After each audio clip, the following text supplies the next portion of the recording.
Good evening. Welcome. At this time, we're going to have an invocation, and that'll be done by Chris Newkirk, one of our fine employees. Thank you, Mr. Chairman. Let's pray.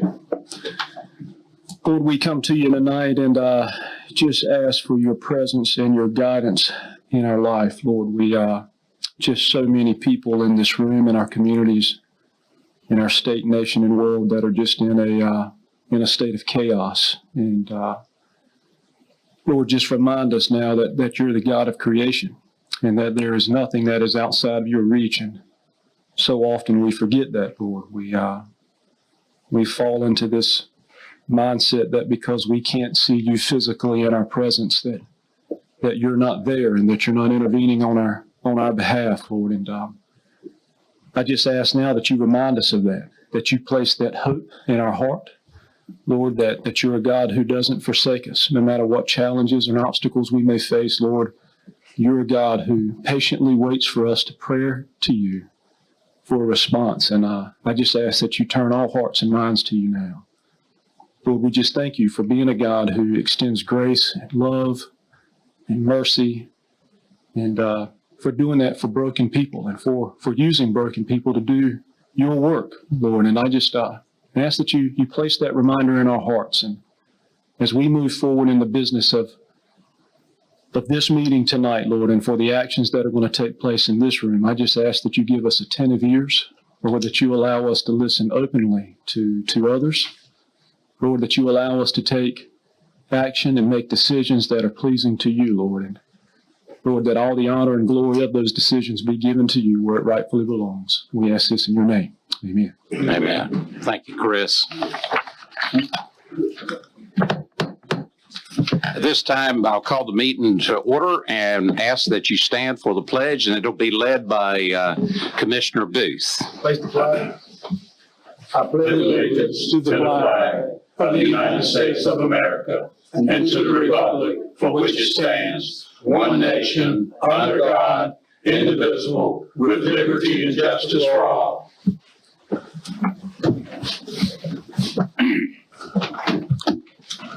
The first item is disclosure of any conflict of interest. Is there any conflict of interest any of the commissioners have?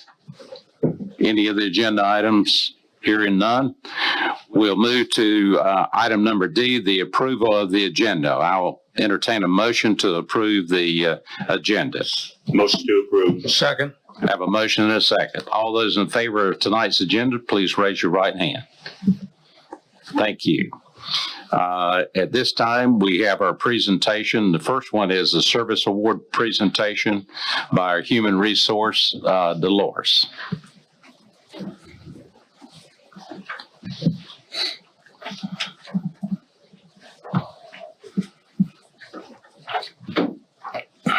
Good afternoon, Mr. Chairman and Commissioners.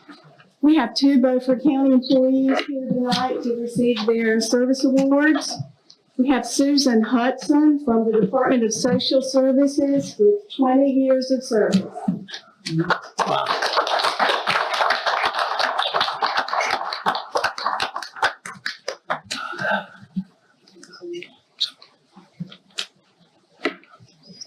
Next, we have Victoria Van Nortwick with 10 years of service with our communications department.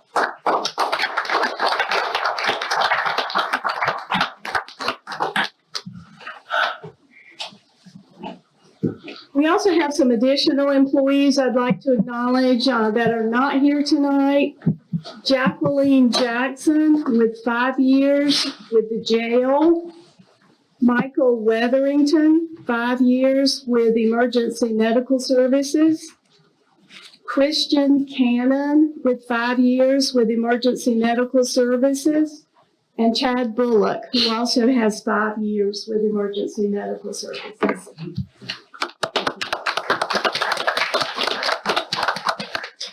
Thank you, Dolores.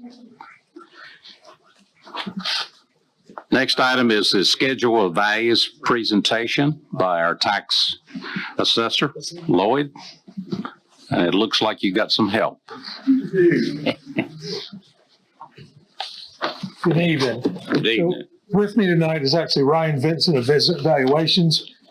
Mr. Vincent actually runs the company, owns the company that's doing the revaluation itself that we've been working with, that the county granted the contract with to do the revaluation.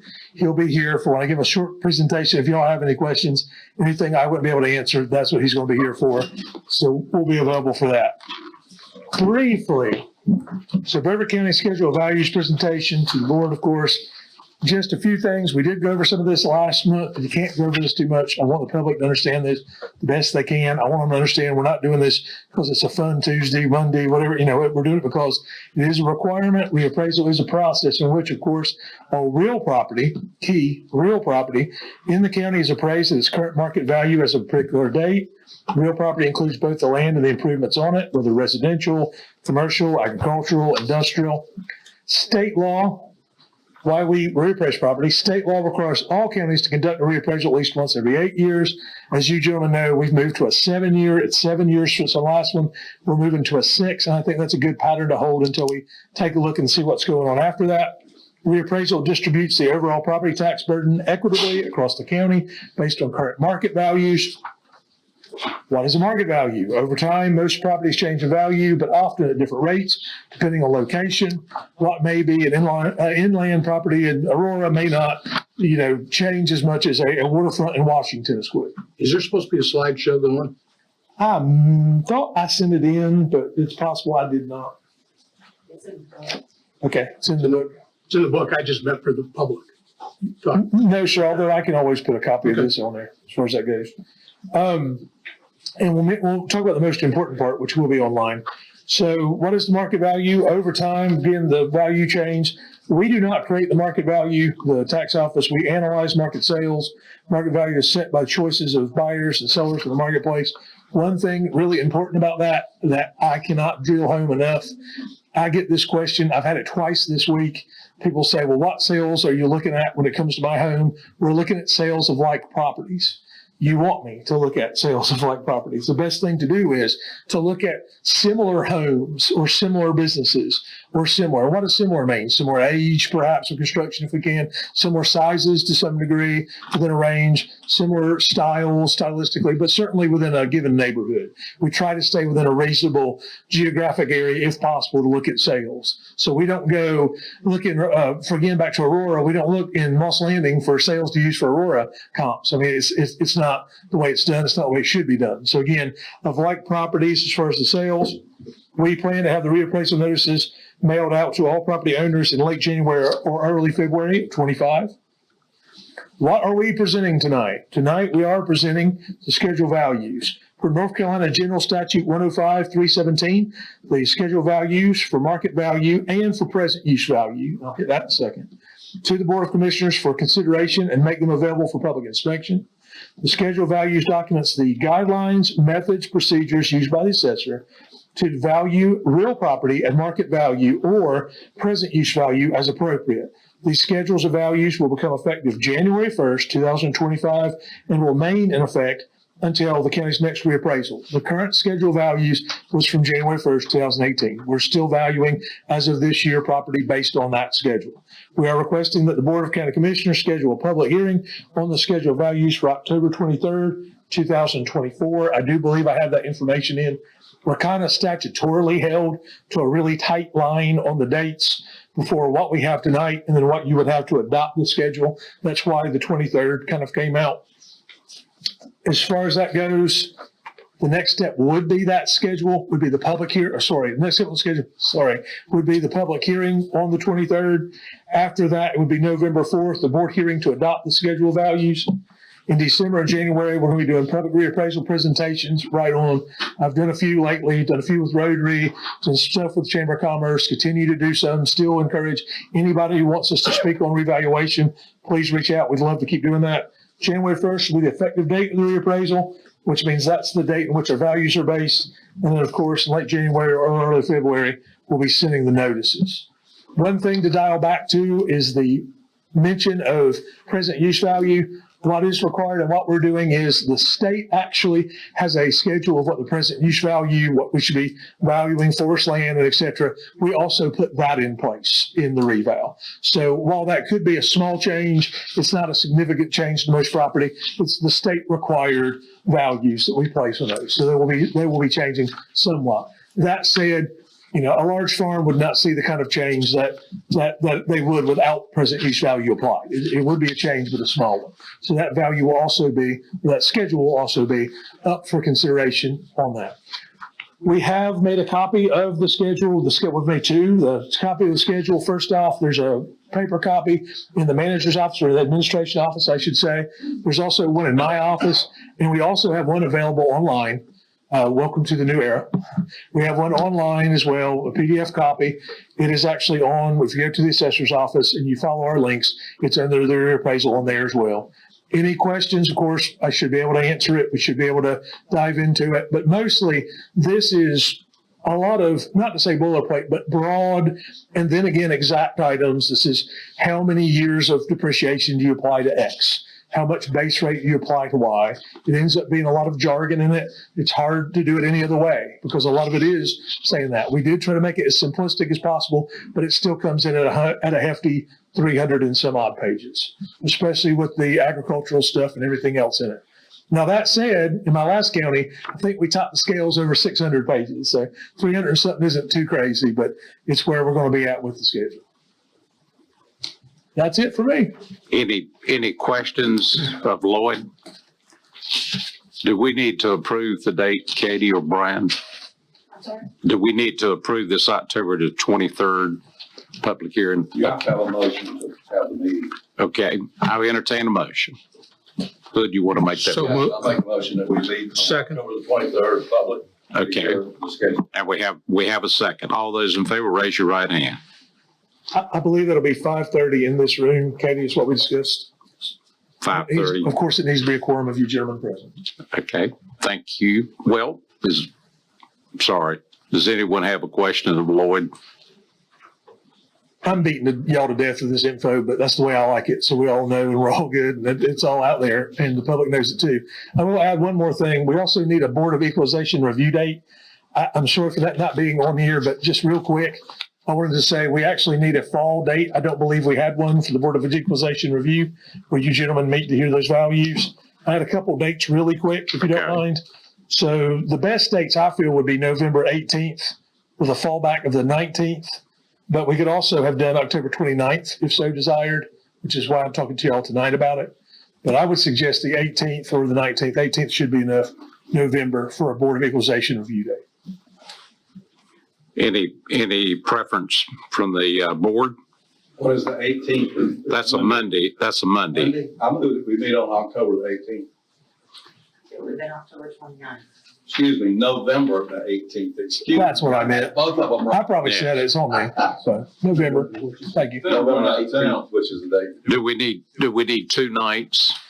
I always say 2 nights, and the reason I do 2 nights is in case the board wants to move something to the second night for consideration or inspection. It doesn't normally happen. That's why I usually ask y'all to do it 18th and 19th. But that said, we've been pretty lucky, knock on wood, to keep it to one I'll make night. a motion to include the 19th. Okay. Just a minute. Katie, do you remember when we had the legislative conference in Raleigh? I think it's going to be pretty close to that. It's ain't close. I think it's in the first part of the month. Okay. What date? No, we have the legislative goals somewhere around that date. I think you're right. Yeah. I have failed to put it on my calendar, but I think it's November the 18th. I think this midweek. November 14th and 15th. Okay, So we're cool. so that's previous week. All right. All right. Someone make a motion? I made a motion. Okay, Wait a second. I'll second that. All those in favor, raise your right hand. Thank you. No You got problem. anything else, I do Lloyd? not believe I do, and I believe we're good. Okay, November 18th, 19th. Thank you all. thank you. We're down to the public comments section. And the first one is, before we start, want to make sure that you understand it's a 3-minute limit on the time. And this is not a period where you ask questions of the commissioner and we have dialogue back and forth. It's your chance to say what you think is wrong with government in Beaufort County. So when you ask a question, you look at us like, well, why aren't they answering it? That's why. So with the whistle will blow at the end of 3 minutes, and the first one is Carla.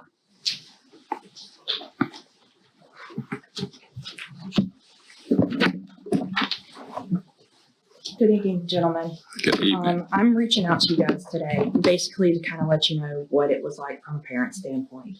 We were not notified that our children were in danger. You have the emails from the school. The first email we received at 4:10 basically told us, hey, monitor your kids' social media. We knew nothing that our children were even in potential danger. I have gone through and I have looked and I have looked and I have talked to people and I have reached out. I've talked to the superintendent. I've talked to some of the officers that were there. I have talked to teachers. I have talked to admin to find out exactly what happened and where the communication valve was. We were not notified. So imagine our surprise, 8:30, 9 o'clock at night, we see a Facebook post telling us, hey, your child's school was in threat of being shot up by another student there. Their kids are there. My child is there. I don't know about y'all, but I would move heaven and earth for my children. That is not a feeling that I want to ever have again. Something needs to be done. The communication lacked. I've talked to the superintendent. I got his timeline.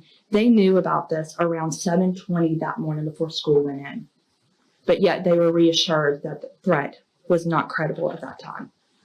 They could have stopped school. They could have held school, but it wasn't. It took until around 1 when someone finally showed up at P.S. Jones. 1 o'clock. That's like 5 hours that something could have happened with that student on grounds. And then I come to find out that this threat had apparently been out there since August. That's even worse. Yeah, it puts it in another whole perspective. My child said, Mom, am I safe to go to school? I said, hon, I can't tell you not to go to school, but I can't tell you to go to school. If you don't feel safe, we've got to do something to make you feel safe. So what I'm asking is the next time contracts come up, seriously take a look at what we're doing to our children. First, we invited them to bring this amnesty box into the school where they're saying, oh, let's put weapons in it. What if this child had brought a weapon into that school and then decided not to turn that weapon in? Can you imagine what would have happened? What if that weapon had gone off by accident? Because children are not always taught the proper way to handle a weapon. Imagine that. Beaufort County would be on the map for something detrimental, devastating. And the parents here would no longer feel safe to support the county schools. They would no longer feel safe to live in this county if their kids had to go to schools because we continue to fail. It is not something that is easy to stand here. And yes, I have gone over this and I have talked to many people trying to get to the bottom of it because of the communication lacking. But as you can see, what we got is completely different than what was put out on a Facebook post. And that is how parents found out that our kid's school had been threatened to be shot up by another student. And that student was on school grounds. That's all I have to say. Thank you. Thank you. Our next one is Joanne.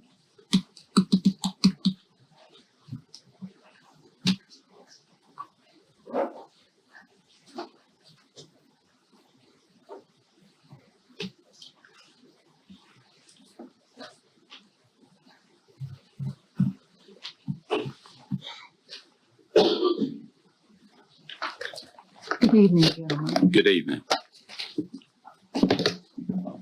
Never in my wildest dreams did I think that 9 months after the original happening, I would still be coming here. I thought it would be resolved before now. I did not bring a handout again tonight because of the repercussions that happened on the last one that I gave out, where the children were mistreated due to that Hound Act. On January the 26th, the children were removed from their mother 1 o'clock in the morning, which made it the 27th actually, and it was on a truancy issue. That truancy issue was overturned by the Board of Education, so it's no longer for that reason. The children came to stay with me on the 14th of February. On the 22nd of May, they were removed from my home. At that time, it was stated that there, according to the court documents, the papers that DSS submitted, it stated that other family members were ready to take these children in. That has not happened. Since that time, the 14 and the 15-year-old have been housed 3 different home placements. Jaden has been IBC'd 6 times.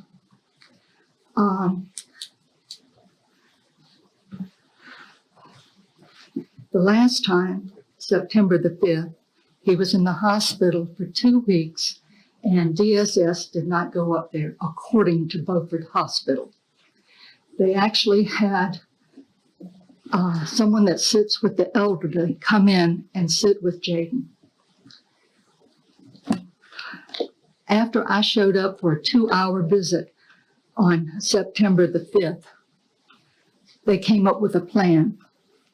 As I was asked to leave after 2 hours, they said that he was not allowed any visitors from his family. That was not in the on his chart. That's how I was able to go in and talk. So after that visit with Jaden, the next thing that happened, we had the September the 26th, we had a DSS meeting. At that time, a lot of things was exposed. I really don't want to air dirty laundry, but I have no choice. Under DSS's custody, my 15-year-old grandson is now going to be a father. This is most alarming.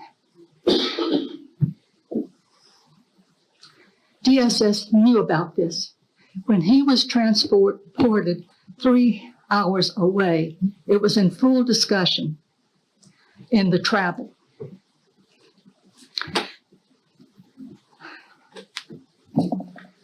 This is extremely distressing. Now he's been moved again, yet again, on September 26th, the morning, after his mother was awarded by the court to be able to go visit him. He was removed that morning, 6 hours away, to South Carolina. Time's up. Thank you. Thank you, gentlemen. Jessica?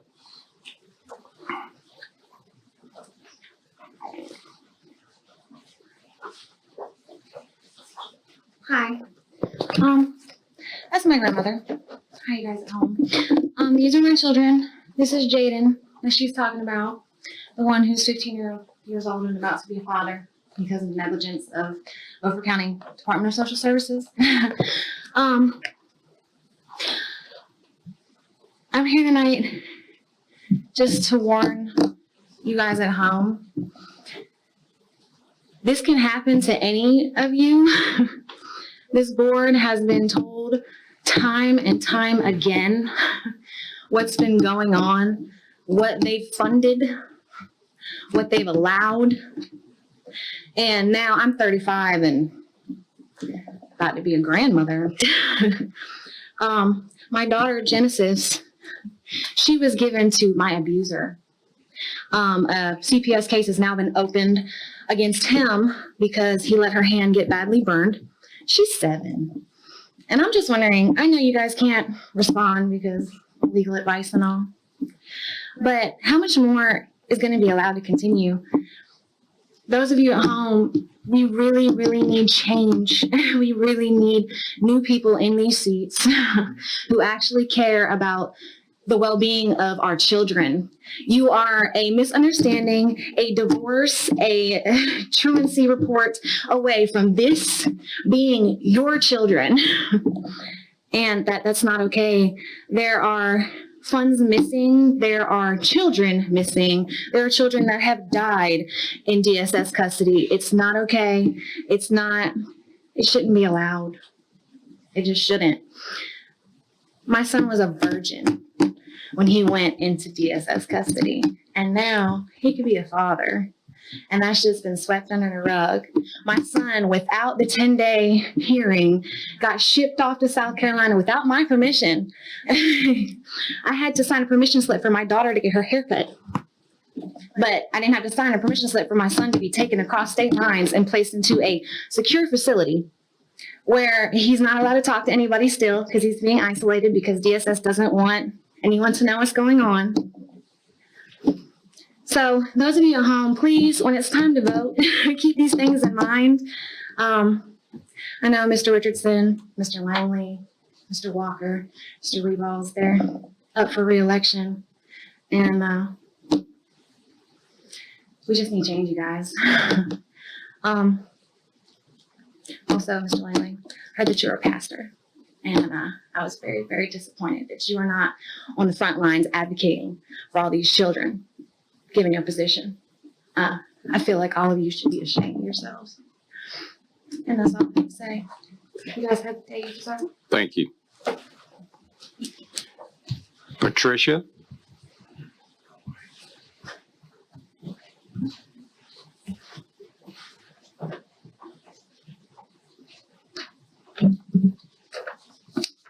Good evening. I had originally come in to talk about government waste. It abounds in our county, state, and our federal government. But hearing so much of what's been discussed tonight, I'm kind of confused about what I need to talk about. I guess one of the first things that I want to talk about is the roundabout. The citizens of Beaufort County are calling it the round and round. Maybe we should just call it the circle back. How much is this costing? What study was done? And did the county commissioners vote for it? We've got a roundabout that probably could have been fixed with a flashing yellow light and a flashing red light. We've got 2 miles of medians where you can't make a left turn or a right turn in a turn lane. That makes a lot of sense. Coming out of the road between the Food Lion and the cemetery, you can't turn left.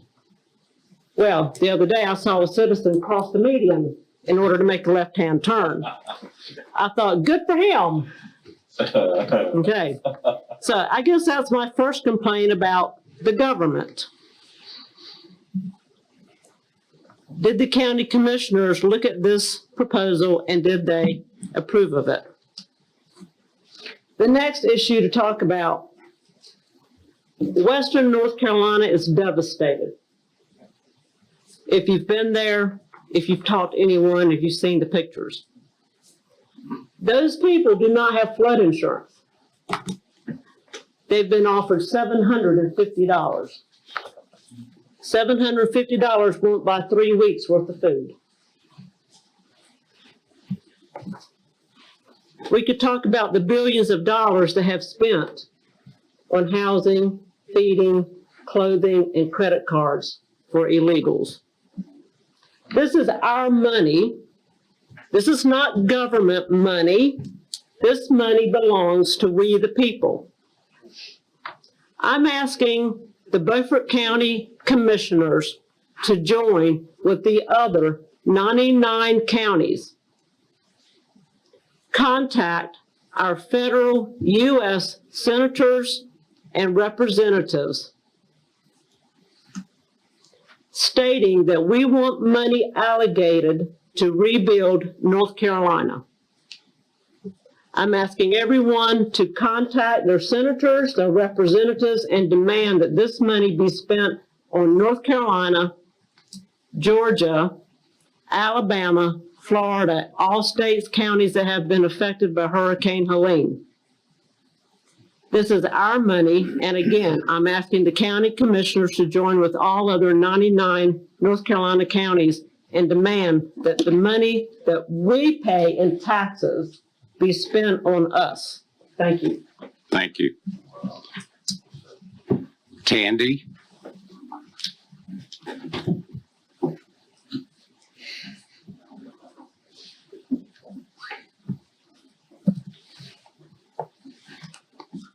Thank you, Mr. Chairman, Commissioners, for allowing me to come up here. My name's Tandy Dunn. I'm a resident of Beaufort County. And I'm not here to talk about anything bad in government today. I'm here to talk about an opportunity. The opportunity was discussed at the last meeting, and that was the grant from the railroad, North Carolina Railroad. One of the things I want to clear up about it, what I looked in and found, was we're not talking about a pad built beside the train tracks. That's not feasible. The Norfolk Southern train goes by that all the time, so they're not going to build a pad and leave a train car sitting there. My company has train service at 4 of our locations. There is a siding, a little spur that comes off, and the train cars are pulled off the spurs and left for us to load and unload as we need to. Norfolk Southern services that area where the industrial park is. Norfolk Southern has actually already put out a proposal for buildings to be built there, and it includes at least 6 different sidings. So this grant would, and I talked to Ms. Squires about it, would be used in conjunction with somebody coming in. We've not asked for it in the past. It is a grant that she offered every year. So I know Pitt County got it last year for a facility in Aden.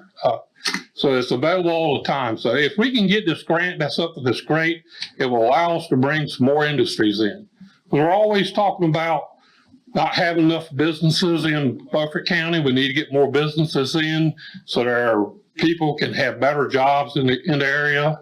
We want to have affordable housing. Affordable housing is backed by having better jobs, because affordable housing nowadays is about $200,000 for an affordable house, which means the person has to make at least $60,000 a year. A school teacher does not make $60,000 a year, so they cannot afford the affordable housing now. So we need to look at grants that are available. The grant that is out there, if we can get it, I don't know how long we can hold on to it, but it would all have to go in conjunction with getting somebody else into the industrial park. So I want to just kind of clear that up a little bit. It requires that water and sewer be run out there within a 2-year time frame. I know in the past there was some issues where the city of Chocowinity could provide enough water and sewer, but it would make their system overloaded. Well, the city of Washington would have to come in and support their system also. So you need to look into it a little bit better. But if available, I think we need to take that grant and use it to try to encourage some other businesses to come into the area. And I appreciate your time and effort. Thank you. Juanita?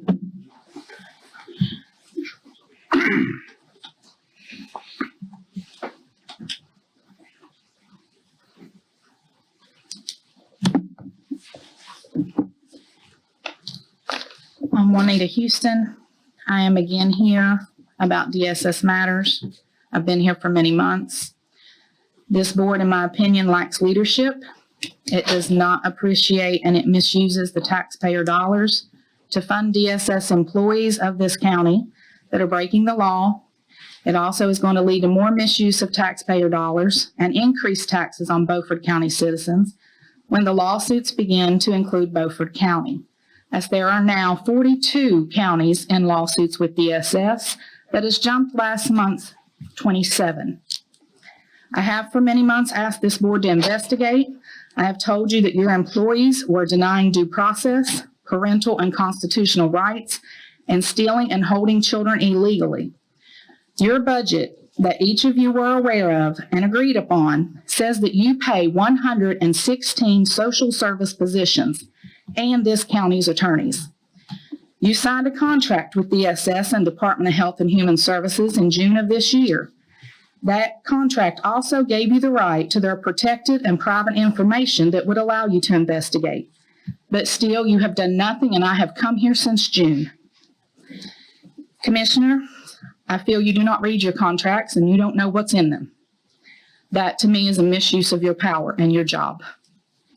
Right now, as a citizen of America, and especially North Carolina, I feel that our government doesn't care and it doesn't listen to we the people.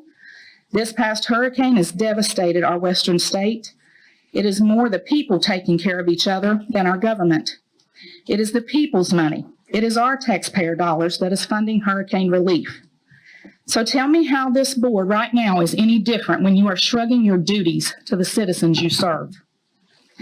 Mr. Booth, you said in August that these commissioners don't like to get their feet wet, sir. I disagree that you hold this position with the DSS board position, but I agree with that statement very much, and I would like you to get your feet wet, being you've said that. So, it is a voting year, Beaufort County. You do have 4 seats available, and so here's what I'm going to leave you with. I want you to look it up on your own. CarolinaJournal.com. The audit for 2023 with the Department of Health and Human Services has posted their audit. Federal funds are missing from social services, millions of dollars. North Carolina HealthNews.org, federal lawsuit on DSS filed on September of 2024 by the Disability Rights of North Carolina for violation of U.S. Supreme Court Olmstead decision. CarolinaPublicPress.com, USAToday.com, News Observer. Another federal lawsuit on DSS that is filed by the North Carolina Disability Rights and North Carolina Conference of NAACP. 22 plaintiffs right now, and that is for warehousing foster children in psych facilities. Excuse me. 3 minutes is up. Okay, I will list all these websites on my Facebook, Juanita Houston. Thank you. I'm looking in the room and I don't see Senator Brinson or Representative Kidwell. So we'll move to the items for consent. Is there an item that needs to be pulled or discussed separately? I like pull items 8 and 9 just for informational purposes. Okay, 8 and 9. Mr. Chairman? Yes. For the JCPC appointments, Ms. Bradley is no longer in the running for that. She's not going to be considered tonight. Okay. Did everyone understand that? Okay. Anyone else? I will entertain a motion to approve items for consent with the exception of number 8 and number 9. So move. Second. And we have a motion and a second. All those in favor, raise your right hand. Those opposed. Thank you. Okay, we're down for items for decision, soil and water. Can we, Yes. we'll go ahead and deal with those 2 items? Okay. That'd be All right. Anita, you want to handle the E911 surcharge budget amendment? Yes, and Director Van Nortwick's here also to field questions. How can we help you, Commissioner Richardson? Well, all I wanted to know is, I thought it says this is appropriated from the fund balance. Yes, this is that special revenue fund where you pay the tax on your cell phone and it goes to the state in that E911 surcharge fund. So these are no general fund dollars. It's that special restricted money that we have to spend in a certain manner. Now, when this says appropriated from fund balance, I'm wondering which fund balance, but it's from the E911 fund balance. Yeah, next time I'll do a better job of That's clarifying. right, because I thought that we have a surplus in that fund. Do you know about how much surplus is in that fund?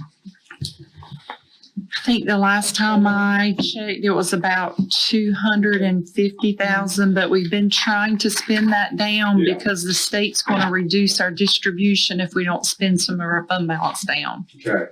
That's the only question I have on this. Okay, thank you. Okay, we need a motion to approve the budget amendment. Second. Got a motion and a second. All those in favor of approving the budget amendment for 911, raise your right hand. Those opposed? Okay, the next one is the Washington High School athletic improvements. Brian, you want to address that? So this is an appropriation that was put through in the state of North Carolina 2023 Appropriation Act. I believe Representative Kidwell was instrumental in doing that. It's a $600,000 directed grant to the Washington High School.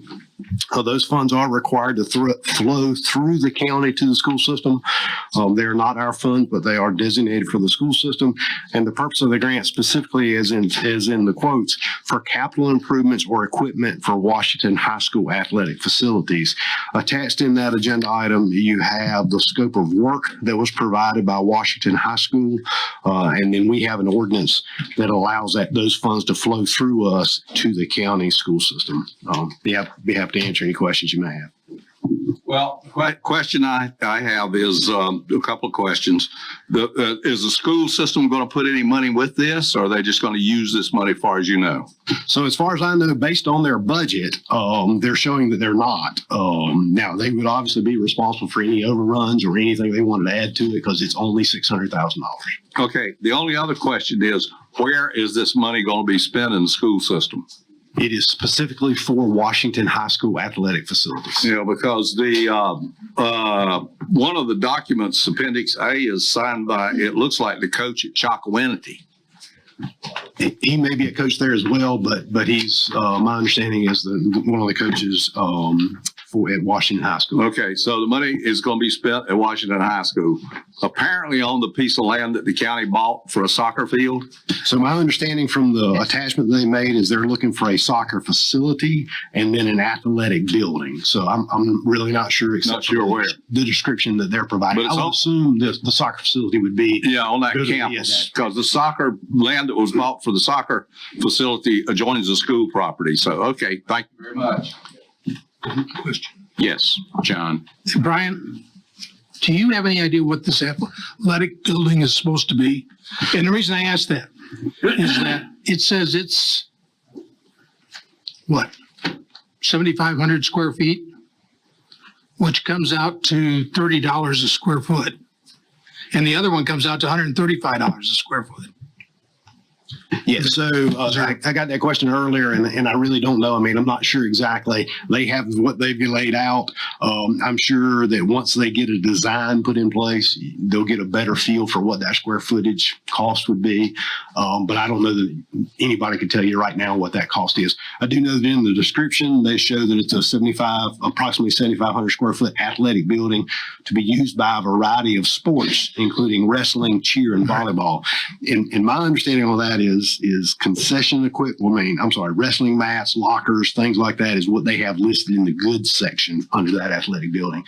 I'm guessing it's more of a storage facility, maybe. I don't know the ins and outs except for what they've detailed in their report back to the state. If you go back, Representative Kidwell told me originally, and I can't remember when this was actually approved, it was for the soccer program. And I'm assuming this coach thinks there's going to be some excess funds to do something else with. But based on the numbers that I asked you about this afternoon, they've not designed anything, but I think all of it's going to end up going on the soccer.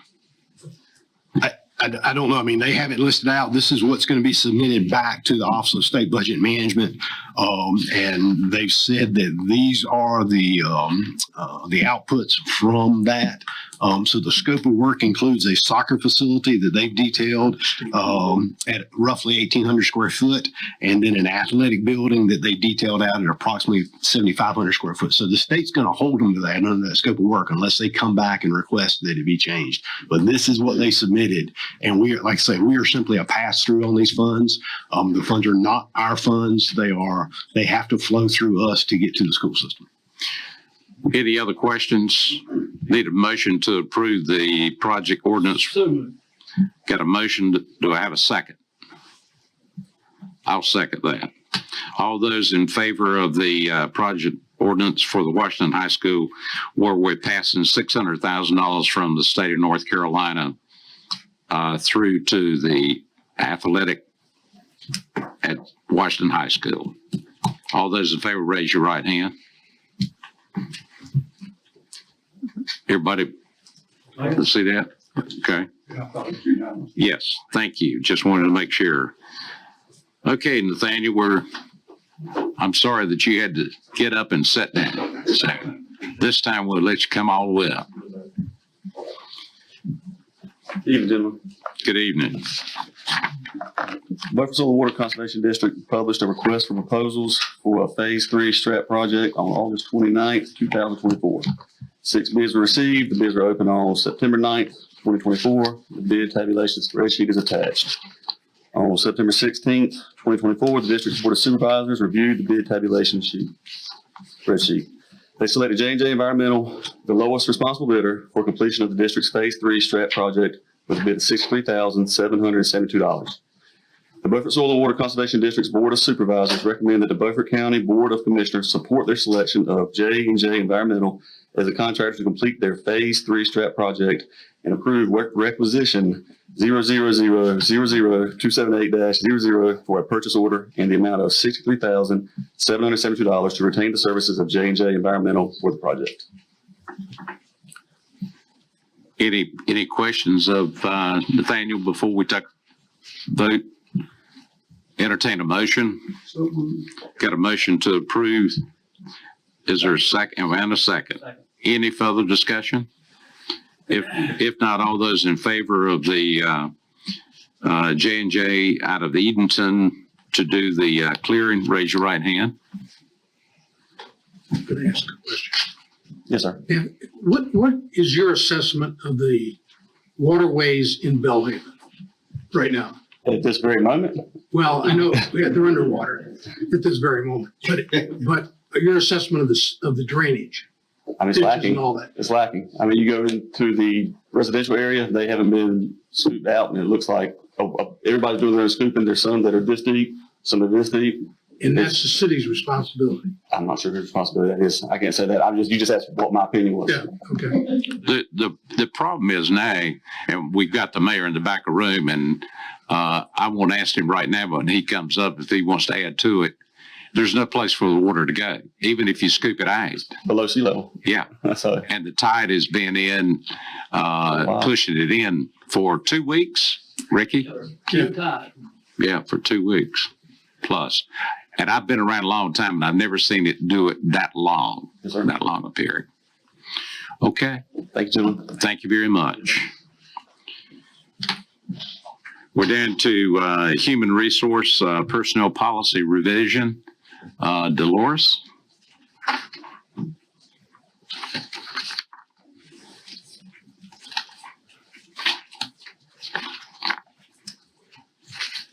Good evening, commissioners. Under the current personnel policy, employees who go on an approved leave of absence without pay must be on the payroll a minimum of 1/2 of the working days during the calendar month to have the county pay the employer's share of benefits for that month. However, under the current policy, terminated or separated employees have county-paid employer share of benefits through the last day of the month in which they terminate. Staff recommends having the leave of absence without pay policy mirror that of the terminated or separated employees policy so that the employer share of benefits continue through the last day of the month for both. Submitter's recommendation that we revise the Beaufort County Personnel Policy Manual to have the county pay the employer share of benefits for the month that an employee goes on an approved leave of absence without pay. Are there any questions? Any questions? I have a question. Okay, good. This means that an employee can use vacation time, or he can work in order to get to the 1 day in the month. So if he works the first work day of the month, then he gets it paid for the whole month. No, sir. In this situation, these employees do not have any leave. They've been approved for leave without pay. Right, but if they work the first day of the month, they get their benefits paid for the whole month. That part is correct. Yes. Okay, whereas an employee who is terminated gets his paid through the end of the month, regardless of what day that he's terminated. Yes. So if I could just clarify, I think what we realized with our current policy is that we were treating folks that intended to come back to work, they just were on a temporary leave without pay. We were treating them not as well as we were a terminated employee, because a terminated employee could work 1 or 2 days at the first of the month, and our policy was to pay for their insurance until the last day of the month. However, the current policy for a current active employee that just happens to be on a leave without pay status, he had to work or she had to work 15 days out of the month for us to pay for their insurance. And it just got really confusing in the finance department with tracking both of them, because there were different rules for each. And we just felt like it would be a better policy if they mirrored each other. It would administratively, it would be a lot easier for us. And then, like I said, we would be treating the current employee that just happens to be on a status of leave without pay the same as we would a terminated employee. We certainly want to treat them, we don't want to treat them poorer than we would a terminated employee that's going along their way and has no intention to come back. Yeah, with but us. I'm looking at this a little bit different. A terminated employee is involuntary. They don't know that they're going to be terminated. No, not necessarily. This could be an employee that just quits work. Yeah. Separated employee. If an employee resigns, he gets his pay, he gets his benefits through the end of the month. Yeah, and that's pretty much. He can resign on the work 1 day and resign and get his benefits through And the end. that is and correct me if I'm wrong, Dolores, that is the state health plan rule. Absolutely. So we realized what was happening is the terminated employees or employees that resign were getting treated better by having their insurance paid through the end of the month than an employee that just ran out of leave but has every intention of coming back to work with us. It's just kind of a temporary situation. Well, what if an employee on the 15th of the month realized that he was going to go on, well, he has no leave coming whatsoever is what you're saying. Right. Vacation, They've exhausted sick pay or their sick anything. and vacation. They've exhausted everything. But if they work the first day of the month, they're going to get it paid for the whole month, even though they intend to come back. I don't know. I don't think I can support that. And these are employees who haven't worked with the county for a year, so therefore they are not eligible for the Family Medical Leave Act.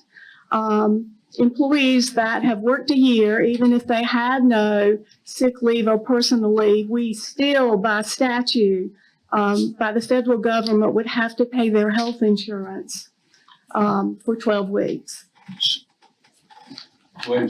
Say that again, 12 weeks of health insurance? Yes, sir. Under Okay, the what do they family- do to qualify for 12 weeks of health insurance? They have to be employed for 12 months and they receive permanent status. Okay, and then what happens? They resign, Not typically. or they go on leave, unpaid leave? Usually they're able to come back before that 12-week period if they're released by their physicians and they come back to work. You're talking about a sick pay situation. Yes, and that's what most of these situations are, leave of absences for illnesses, surgeries, the birth of a child. Well, what about if you wanted to go on safari in Africa for 6 weeks? No, that's not. Well, I mean, they're absent. They want to be, they're not on the payroll. That's not family medical leave. So we're talking about medical situation. We're not, okay, medical situation makes For it the a family little bit medical different. leave. I can be a lot more compassionate in a medical situation, but if you're just talking about a situation where an employee, if he just works one day first of the month and he says, I need leave, he's going to get everything paid for the rest of the month. Unless he has a medical leave, that's not going to happen. That's what typically all of these are. Oh, well, I'm glad we got into the medical part of it. Or birth of a child or something that falls under that category. Motion to approve. Second. Got a motion and a second.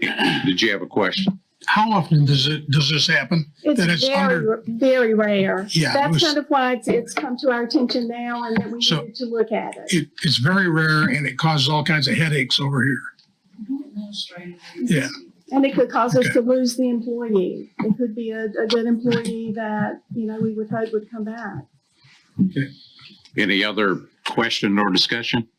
Okay, all those in favor of the change in the employee policy, raise your right hand.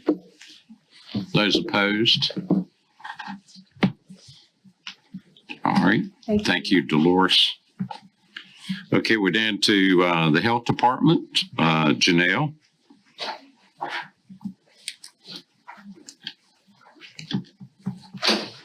Good evening. How are y'all? Good. Good. I'll take it for a Monday, right?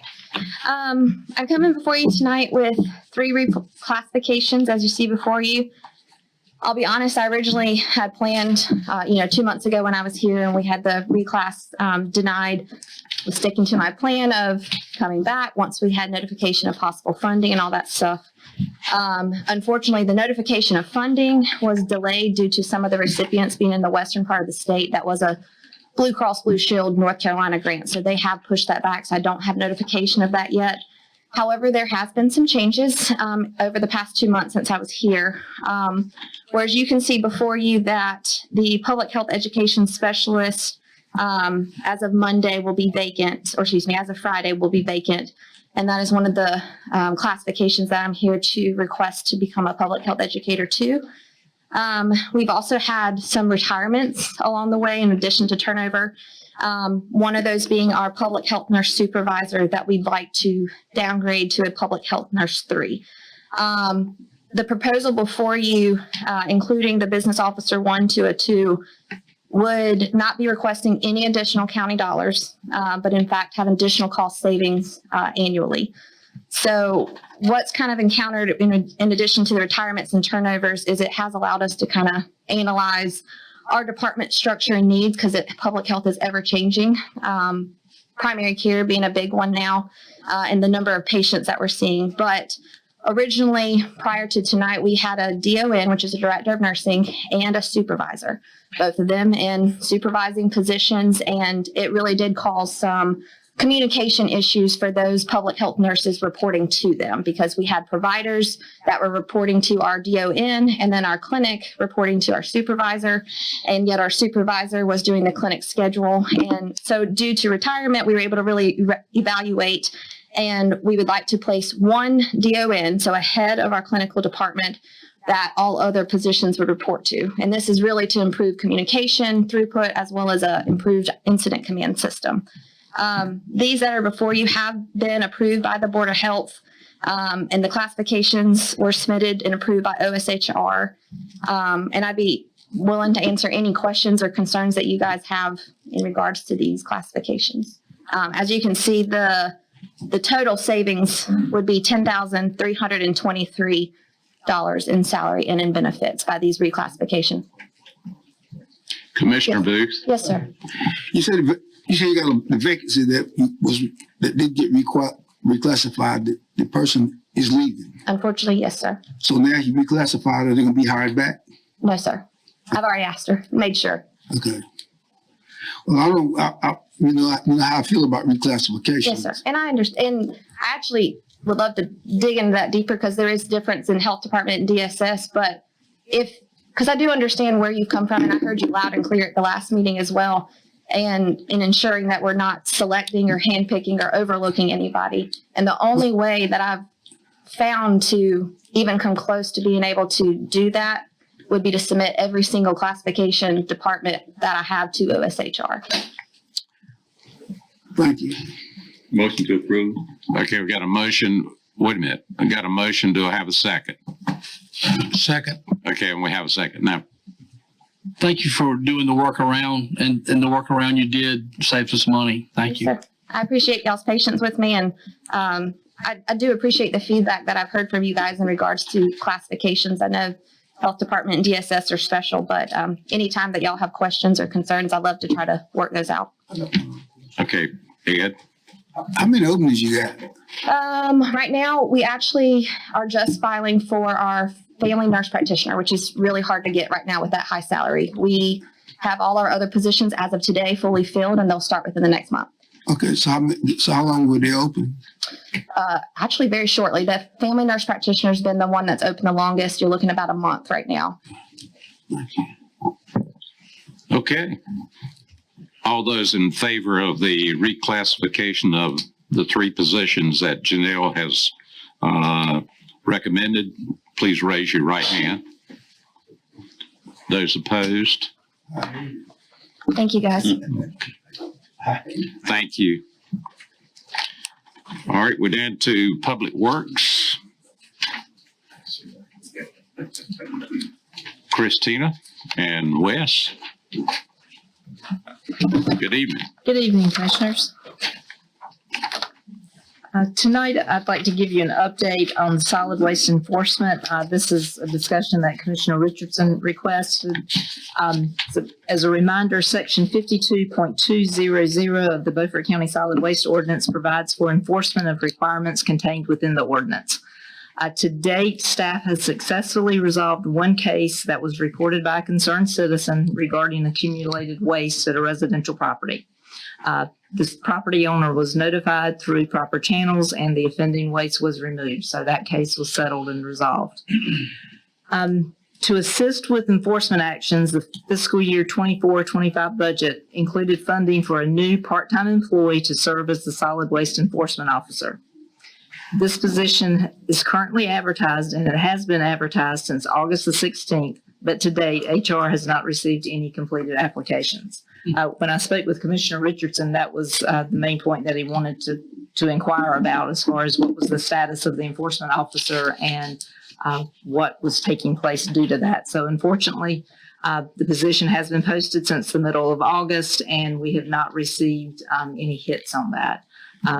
It's a difficult position, requiring people to sometimes approach a subject that is not very friendly, a little confrontational. So it definitely takes a special person to do that. People, generally you think in terms of law enforcement. So we were hoping perhaps a retired law enforcement or something along those lines, but we just have not gotten any hits on that. So we're currently waiting. Again, it's been a month and a half, so we've done advertisements. We've, placed the notification in different locations, and we still just haven't hit on anything. Any questions? Well, I just think this would be a good job for an environmental activist. It'd be a great place. They need a smattering of law enforcement to understand how things work and how to get along within the system. But, we have a lot of people who want to go out and change the world environmentally. This is a great opportunity, folks, and you get paid for it too. So I would agree with that. Have a question for you and Wes.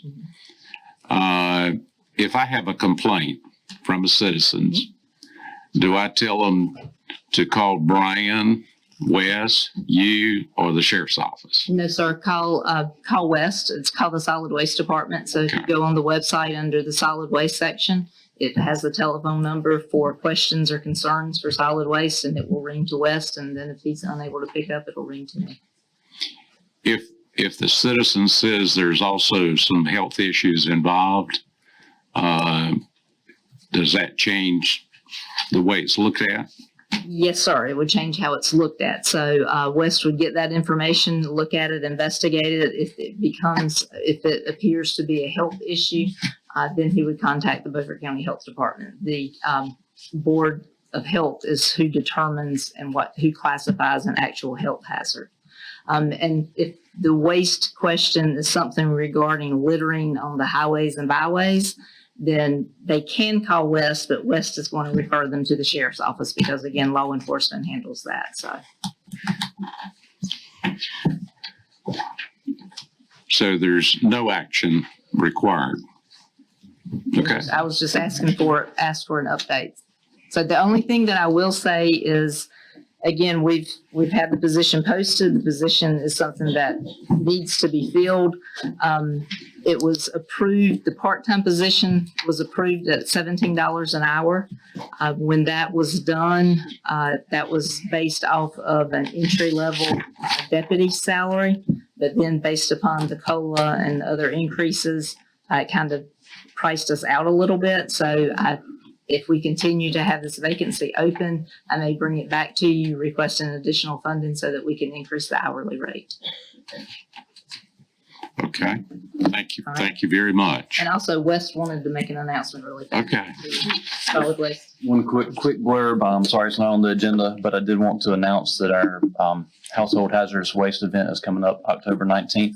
Hopefully y'all have seen either signs out or Facebook postings. October 19th, 9 o'clock to 1 o'clock at Southside High School. We'll be taking the same materials we took at the last one at the community college. Just trying to increase some participation on the south side of the river.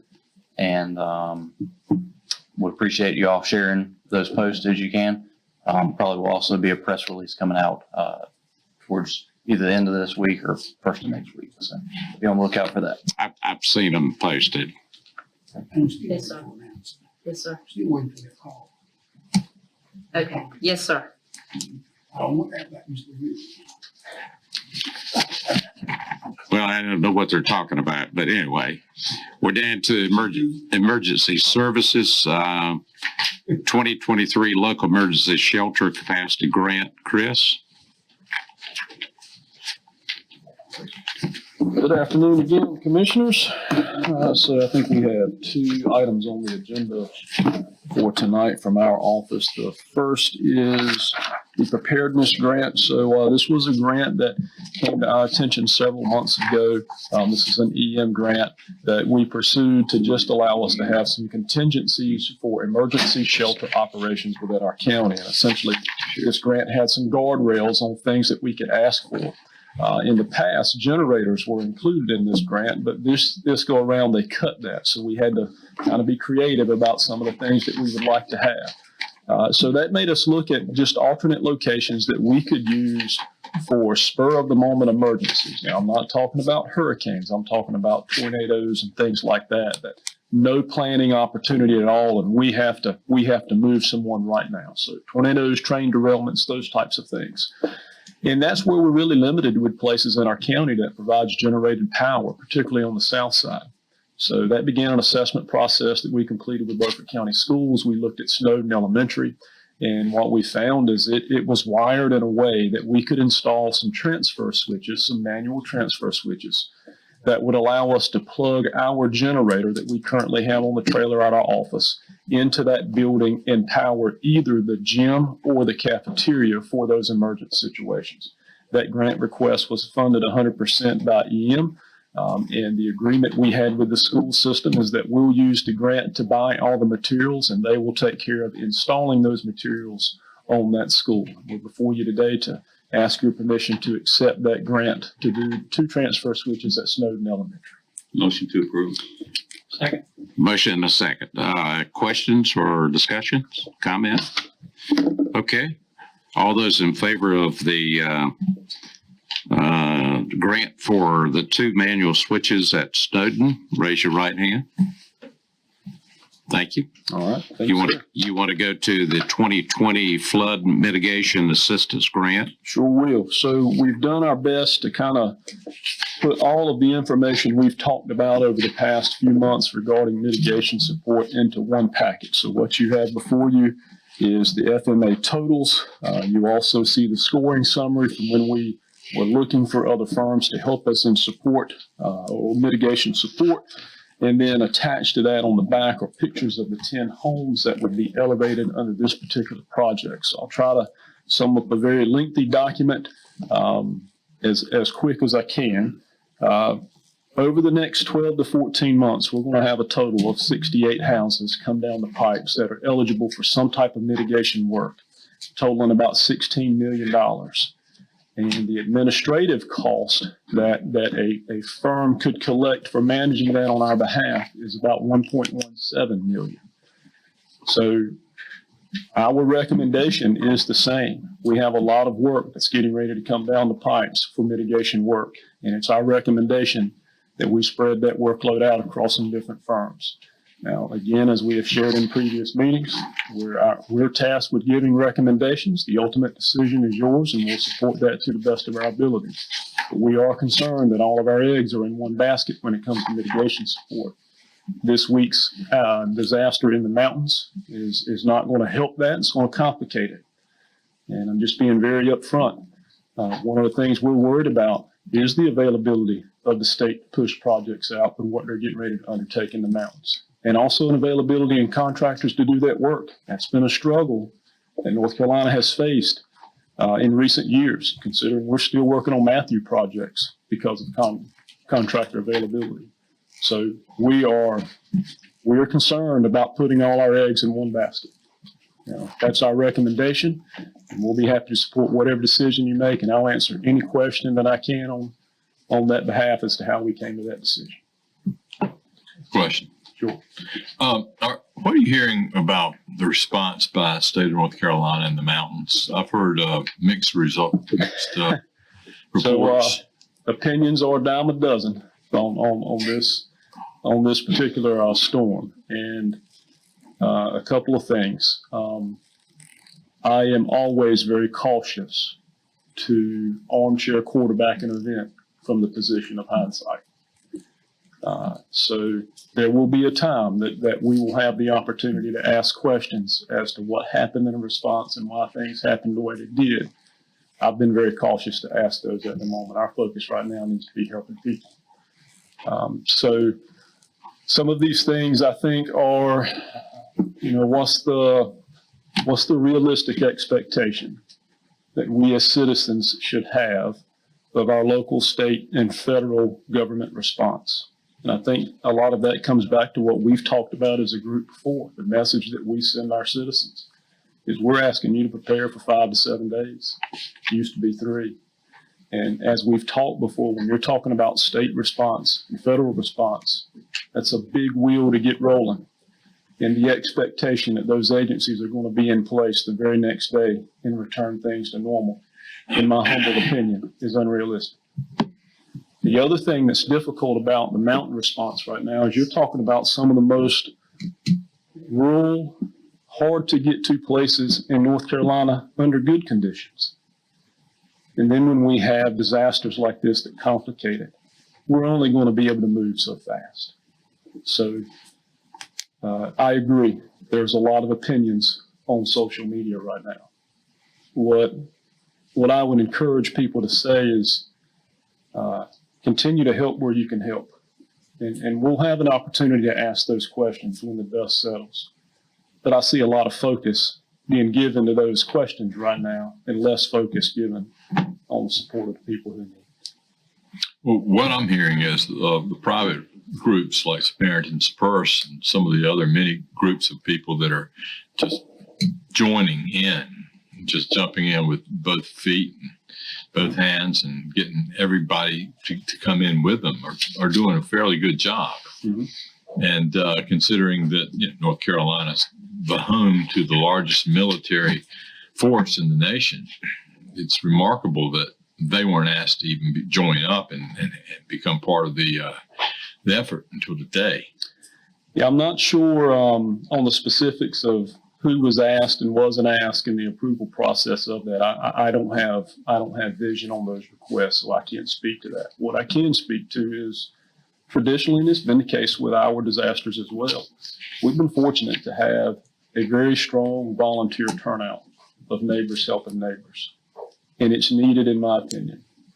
And the reason why I say that is just think of the size of the office that we would have to have in Beaufort County to address a Florence without having to rely on outside resources or volunteers.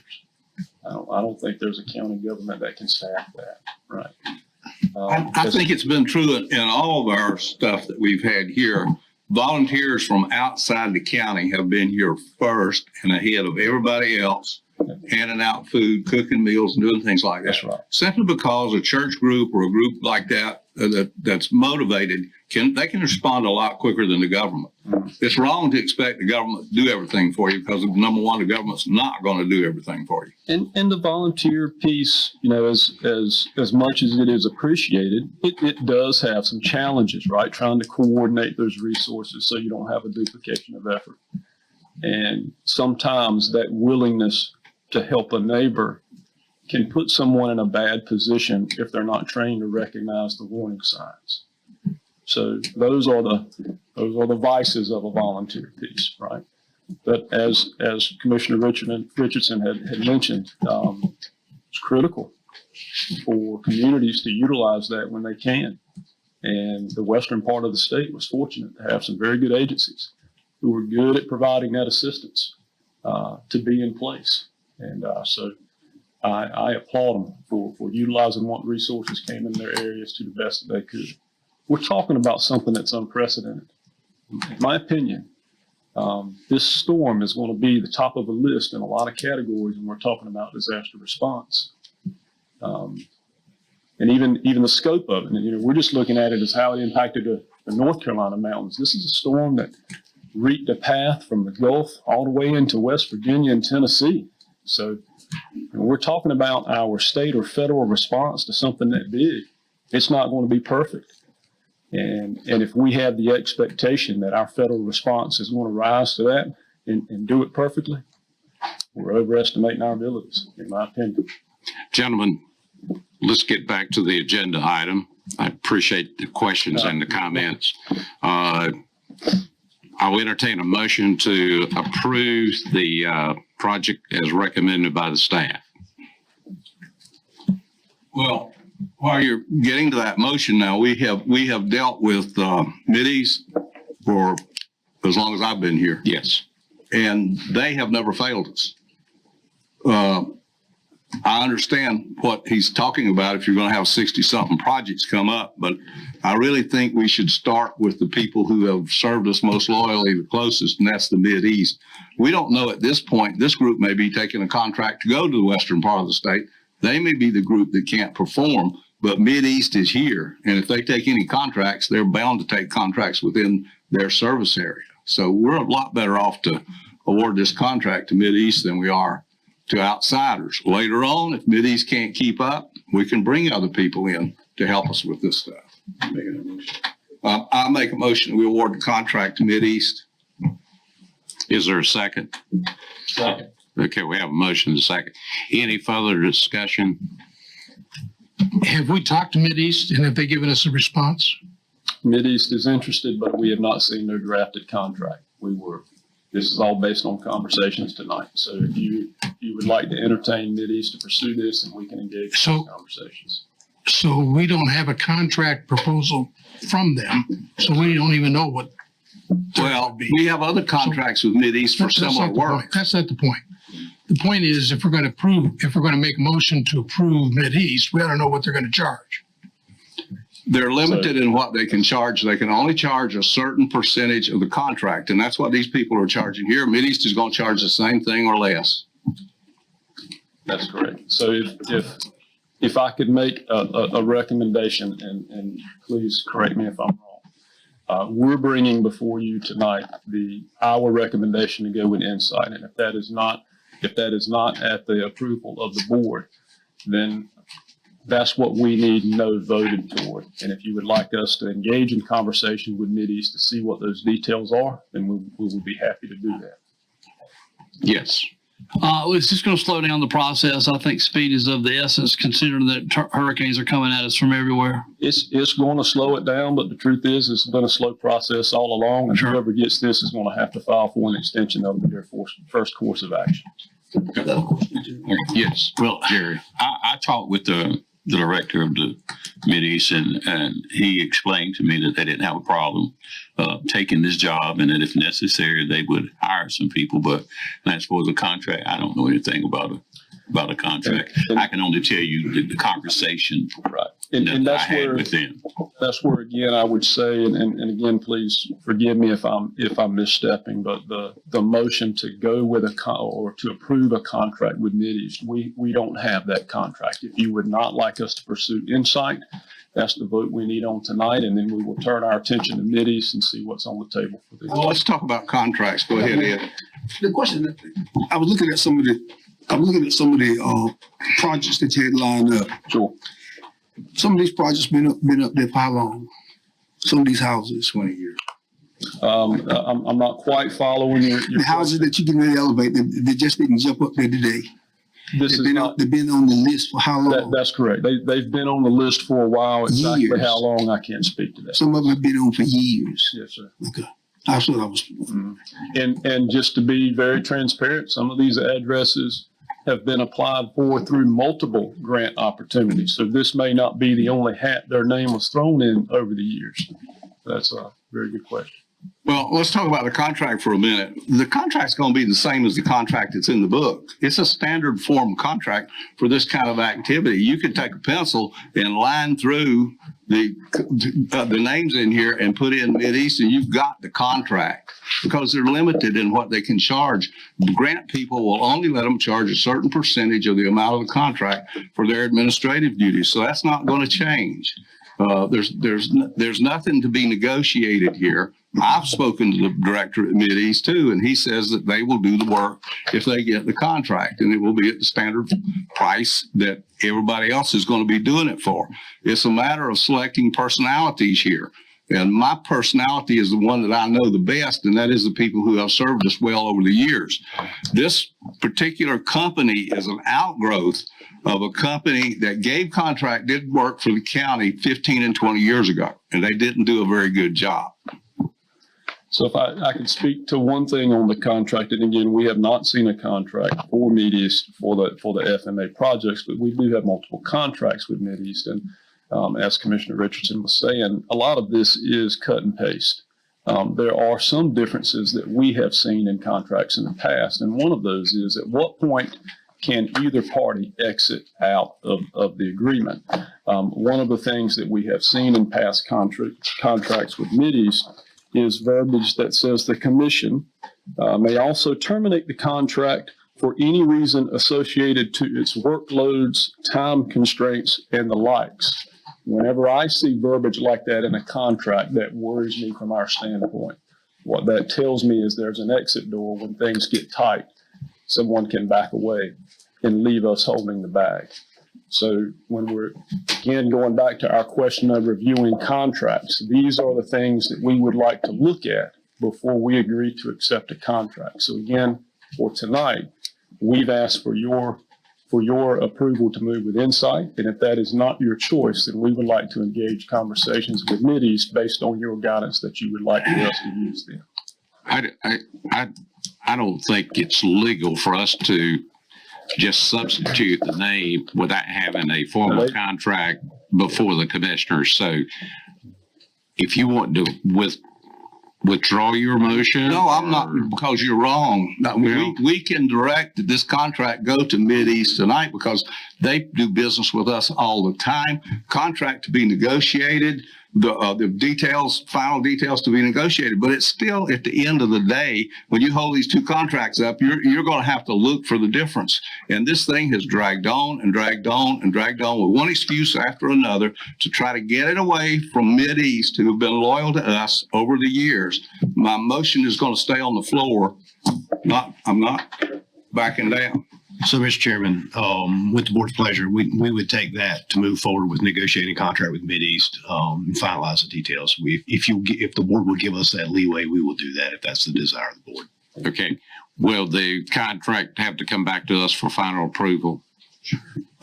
We can certainly bring it back to you.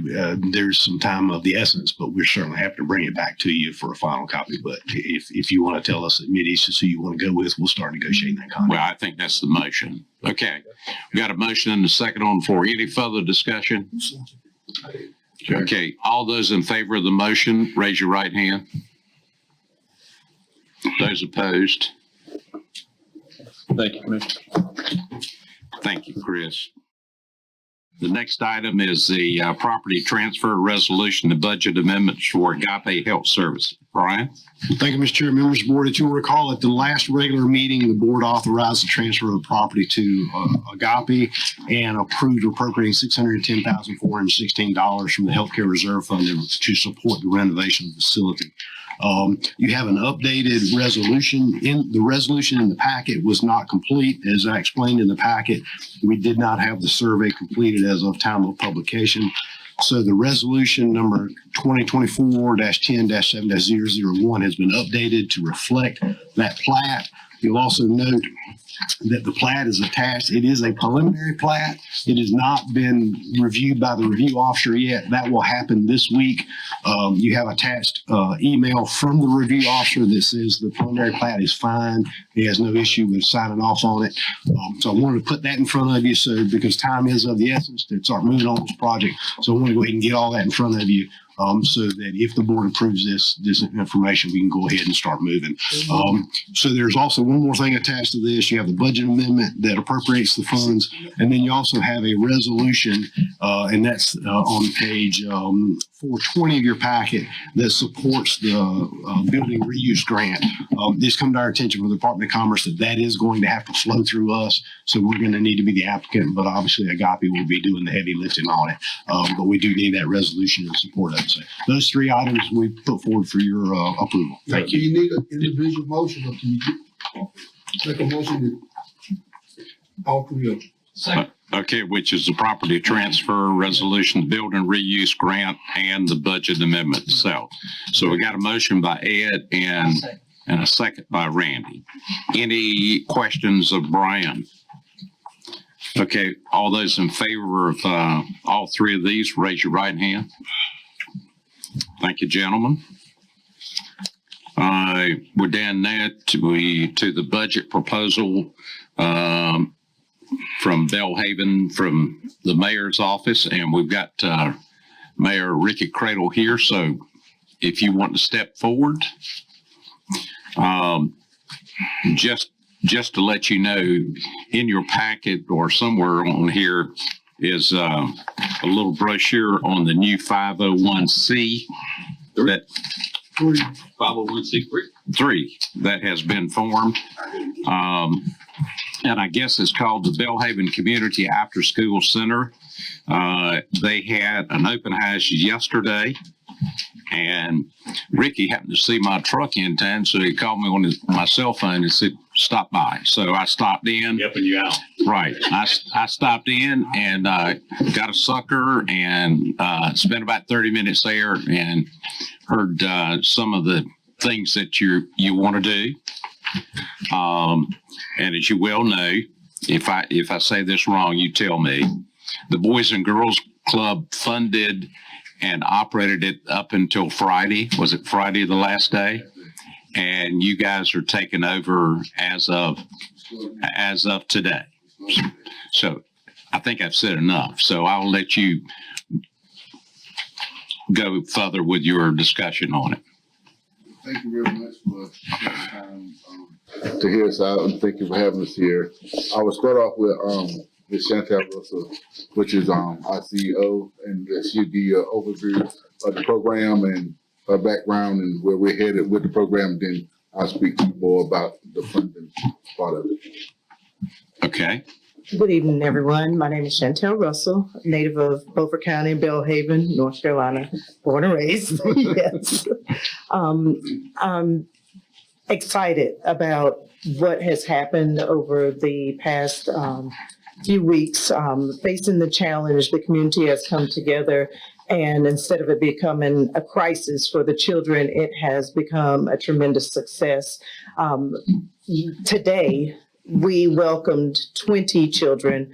I have wonderful pictures that will be posted on the Facebook page. of the children running and playing outside, inside. They're so excited about the fact that they were able to continue to have a place to go after the decision to close Boys and Girls Club. I am an educator. I taught for 27 years. After pandemic, things just weren't the same. So my background is education. During those 27 years, I also ran a successful program in Greensboro area where I purchased the home, converted the entire home into a childcare after-school facility, and hired people to run it through there. So I have the experience and background. We are going to be including the Division of Child Development application very soon, so that we can become federal food program for the summer. We want to offer every child in the community, Belhaven community, a place to go, a safe place where they will be able to go and have help with homework, be able to have recreational activities, be able to just know that there's a person in the community that they can trust. Boys and Girls Club served the community for a very long time. There were many changes, many faces throughout the years with the program, and that's to be expected with businesses, corporations. We're hometown. We're homegrown. We know the backgrounds of most of the citizens there. We know the family histories. We know the circumstances that children face in the community. And so we came together to make sure that children will have a place. We want them to feel safe. We want them to not have to go home, as a latchkey. I grew up as a latchkey. My mom worked at Beaufort County Schools until, yes, Miss Russell. She worked in Beaufort County Schools until maybe 2013 or something like that. And, many times I would get bored being, we call them TK, teacher's kid, or just hanging around there with mama, and I'd ride the bus home. And, we have places that we could go that were family neighbor.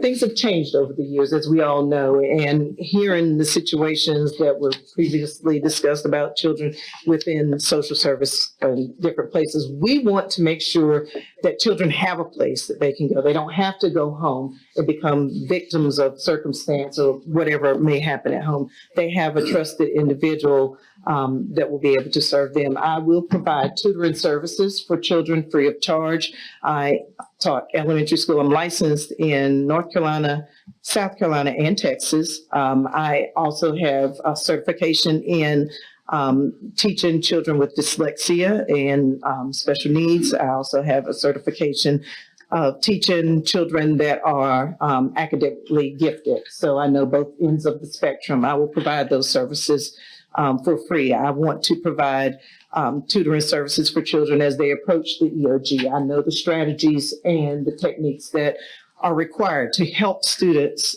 do better in school. I want to provide SAT prep for those attending college and just be a service to the community. There are many people that were there for me as I applied to college. There were scholarships that were available that helped me, and I came back home just in time, it seems, after 30 years to provide those services to the community as well. So those are some of the things that we plan to do for the children. We will be open on teacher work days.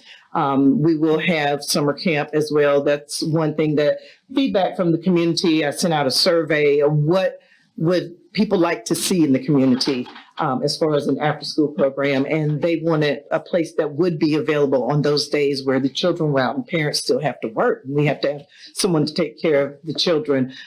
So we will be there for those children, the first day being October 18th, which is right around the corner. So, those are the things that we plan to do, and I'm able to answer any questions you all have about what we tend to do as programming, and also if you would like more information, I can give you the email, and you can just email me. It is actually bcacenter@outlook.com. The acronym, yes, it should be on the flyer. And I will be willing to answer any questions you have. Before we open it up, Did you want to add anything now, Ricky? Hey, he said it all. No. Okay, okay. No, I just want to, you know, I truly believe, you know, in God's timing. And she came back home at the perfect time because right she came home, we was talking, and me and my wife had been talking about something like this for a while, and we was thinking down that line. And then when I got that phone call, and like, I don't know how to tell you this, but we're not gonna be funding the program this year. And I'm like, the school gonna start 2 weeks. And was like, I understand that. I should have called you soon. I know you're upset. I'm like, okay, but that's where for the kids to go. And I was like, you know what? We'll figure it out. Well, my mission was from them, see how many kids you can get, and you get us at least 25 kids, we'll keep it open. We got 32 that weekend. I reached out to Shan, my wife, we reached out to people. 32 people signed up that weekend. He gave me a week. That was Friday. Tuesday, we can't do it. So that was time wasted that we could have been getting things together. So fast forward, a parent got upset, called the news. Then they decided, well, we're gonna stay till October. And so that's how they ended up staying till Friday. And in the meantime, which it worked out to our advantage a little bit. It gave us time to get things together, but at the same time, we still didn't want to disrupt their day because they still had classes going on. We still want to respect that time. And the thing was always, they would bring up funding. Well, you only had 3 part-time people. The town doing our part. We gave facility for free. We pay all the utilities. We was told in April that they would have a summer program. The air conditioners were aged out. They keep going bad. We spent $30,000 to place all the air conditioners in the building, and then they said, well, we're gonna bust the kids to Washington. $30,000 we spent that could have been somewhere else, because trust me, we got a lot of places we can spend that $30,000, but we wanted to make sure that those kids was comfortable during the summer because they couldn't be in a hot building. And that should have been the writing on the wall for me, knowing that after you told us that, we did that, and then y'all decided to go take them to Washington. And then they came back, never said nothing, and then found out later that this decision was actually made in June. It wasn't August 1st when he gave me the call. So that's where we're at. And so that's why we jumped in. What are you asking from us that we want? Huh? What are you asking from us? I'm asking y'all that I know they'll give funding to Beaufort County and the program, then normally split. We are serving kids from not just Belhaven, we have kids registered from Pantigga, Sydney Crossroads, Pungo area. So we're serving Belhaven and Beaufort County kids. And we just ask for assistance. And whatever y'all can do, like we tell anybody that's been helping us, that's what we'll take. We ain't putting no number on it. We'd like to have a certain amount, but whatever we can give. We'd like to have 20,000 would be great. Our goal is to be able to pay people. Right now, that's the biggest thing. We're doing volunteers, so we're working. I work probably 12 hours a day. My wife works 15 hours a day. She works full time, but we're still making it work. So the building is owned by the town. The building is owned by the town. We pay all the utilities. We don't have no rent, none like that. That's what we do. Okay, before you, has anybody got any questions about where we're at with the change? Just a question. What are they talking about the summer program now? Is that still on the table about taking the kids in during the summer? No, everything will be done in Belhaven. Okay, so we're not going to use Boys and Girls Club at all. There's no longer Boys and Girls Club. It's Belhaven Community After School Center. You want to tell the commissioners what happened to the sign that was in the building? It was a sign. The sponsors. We had a sponsor sign that had been there for years, and it was like the local sponsors. Whatever they gave, 20,000, 5,000, 20, whatever. They took the sign down when it went from Boys and Girls Club of Pitt County to Boys and Girls of Coastal Plain. They got rid of the sign, and then we don't know where the funding went. We had a van that was donated by a citizen to the Belhaven unit. They took that away, and now they're saying that they don't know where it's at. That was the first thing we heard. Now, the latest we heard was, the way it was written, they gave it to the club. I said, but Mr. Jimmy Purse, I knew him very well. He specifically worked for Belhaven from Lee Chevrolet. I remember it was purchased. I wasn't there then, but I remember the transaction because I always been involved with kids and going to the Boys and Girls Club. So we now had a vehicle, but the school, Northeast has been great. The principal and the vice principal, they have worked it out to get the kids there until we able to get a vehicle to go pick them up in the after schools. Because it was basically for the kids that was from Pantigga and the other areas, they had to be picked up. But they got it worked out right now. Even Northside has agreed to provide transportation. We have high schoolers that are registered now. That wasn't so just a few weeks ago. I'm all for your kids. But what happened, I mean, there's something that the time that we were down there, the time that we called, the time that we met, you had 7, 8, 9, 10 kids. Seems like to me you're doing a pretty good job getting 25 and 30. How long is that going to maintain? Can I speak from that? Yeah, please. All right. So, and I have to separate myself because of, the position of my actual, job. From what I observed, I was hired in June. And the reason why I came back home is because I was hired as the Beaufort County Education Director to work with the Boys and Girls Club for Belhaven and Washington. It excited me because of the Belhaven aspect, as well as Washington, but giving back, of course. As I went into the building, and as you know, there are obvious differences between Belhaven and Washington locations of the Boys and Girls Club. As I went in, there were improvements that, I had on my mind, starting to list things that need to be done as far as building an education program and just the overall outlook. So again, with the survey that I put out and asking the children and the parents why the children stopped attending, they were bored. We heard the word very often from the parents and the community. It was institutionalized. The children went in to pure white walls. There were no decorations. It wasn't child friendly. They go in, they sit, and there were limited activities. They didn't have a lot of, things that interest children of the 21st century. A lot of things were outdated. So children just didn't want to go, and they'd ask their parents, "I don't want to go anymore." And they lost a lot of teens during that point. And even the current unit director for Washington said, I lost a lot of teens because they just weren't interested. We've reached out with the survey. Everything that we have has been through the kindness and generosity of the citizens of Belhaven, surrounding area, Beaufort County, social media. I have 20,000 followers. There were people that were contacting me from Facebook saying, "Hey, I sent things." Amazon wish list items coming in. Everything has been from donations and from our hard-earned money that we put in. But the children were so excited because they came into a fresh look. There were, lots of games that they'd never had. We set up a complete recreation room.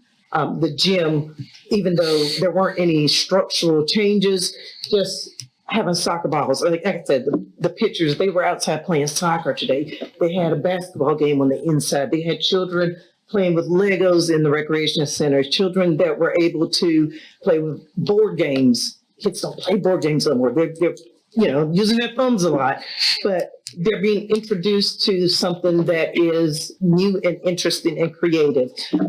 We're going to have arts and crafts more often. So just different varieties. Parents are excited about someone in education being there. And I'm not the only one. We have a few volunteers that have degrees in early childhood and education. And they're also given their time as well. So that has been what has drawn right now. 20 arrived today. We still have several others that are waiting to be assigned to a bus. Miss Paula Sherman has 4 buses from Northeast. There'll be a bus from North Side as well. So we're anticipating by the end of this week, with those that haven't been placed on buses yet, for there to be 30 children in the building by the end of this week. Very good. And I would say this, as far as support for the Boys and Girls Club, we have done everything possible. We was invited to a Be Great lunch. I know. And so me and my wife, we never had been done in Belhaven. We got together and got the people together. We had one in Belhaven. Me and the CEO had a great relationship. But I thought so anyway, that anytime he called me, I'll be there. He was like, I need to meet the people, and we need to get funds and all that. I took him to the right people with the money in their pocket that told him specifically, give me your wish list and we'll make it happen. He never got back with it. So I did everything he can to support the Boys and Girls Club, to keep them there, because it was always finances, finances, finances.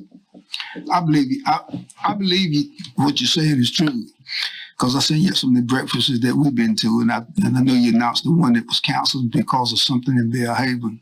But let me tell you this, Mayor. You know me good. I'm like I am. Don't come up here with your head cut off and expect me to save you. When things go bad, call us. We can help you. Now, we're going to do all we can. I'm going to do all we can because it's for the kids. But if we'd have known this back, we could have made some adjustments and some amendments.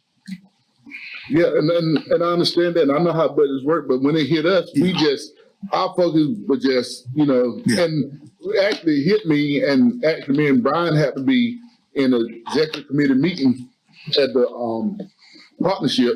And after the meeting, I was like, Brian, so you hear about the Boys and Girls Club? He was like, do what?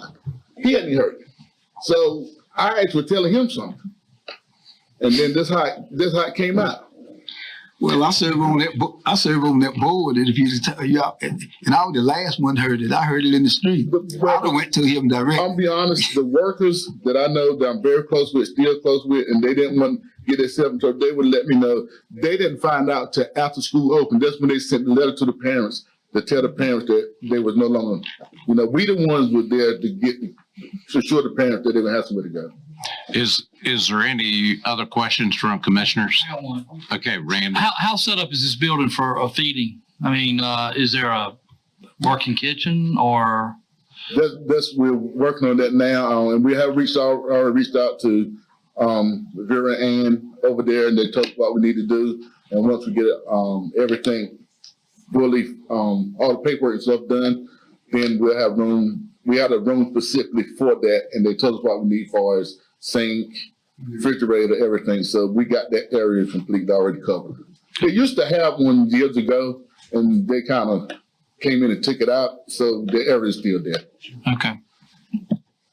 Anyone else? Okay, I asked Brian if he would reach out to the Boys and Girls Club to see what was being done, the number being served here in Washington. And this is dated Monday, October the 7th. It says our Washington Club currently has 49 members registered. 36 attended last week with an average daily attendance of 30. So I would have thought with the size of Washington, those numbers would have been greater. So for the size of Belhaven, if you have had 20 today, that's very good. So I will entertain a motion that this is outside of the budget. I'm assuming nobody wants to go back and do anything to the budget that's already been approved. So the request would be outside of the existing budget for funds for the 501c. 501c3. Yeah. Well, but here I have a couple problems with all of this. Okay. Number one, I have a problem with taking tax money from Aurora and giving it to Belhaven. I think everybody else in the county is going to come in and want the same thing that they've got when we do this. That's a problem. The second problem is we've already paid the Boys and Girls Club for this service. So, if you're talking about appropriating money and adding it to the budget this year for Belhaven, you need to reduce the Boys and Girls Club budget by the same amount. You need to take their money. We've already paid them for it. They scammed us. The money has not been spent yet. It's still on a. Correct. We haven't transferred those funds yet, so they are available. They are available. So we need to, if you're going to do this, whatever you got, the only way I can vote for this is if the same amount of money is taken from the Boys and Girls Club account. And this is what we're asking, whatever was allotted for Belhaven, if it could be, because it was an emergency 2 weeks before school started. was the decision. To my knowledge, and you guys correct me, have we ever seen an allocation between the two? No, sir. We've never seen one, never asked for one, actually. We provide them $40,000 a year, and that's in support of both clubs, or at the time, both clubs. Mr. Manager, the program says, it didn't say, it said Boys and Girls Club of Beaufort County. That's correct. Yeah, and they are in Beaufort County.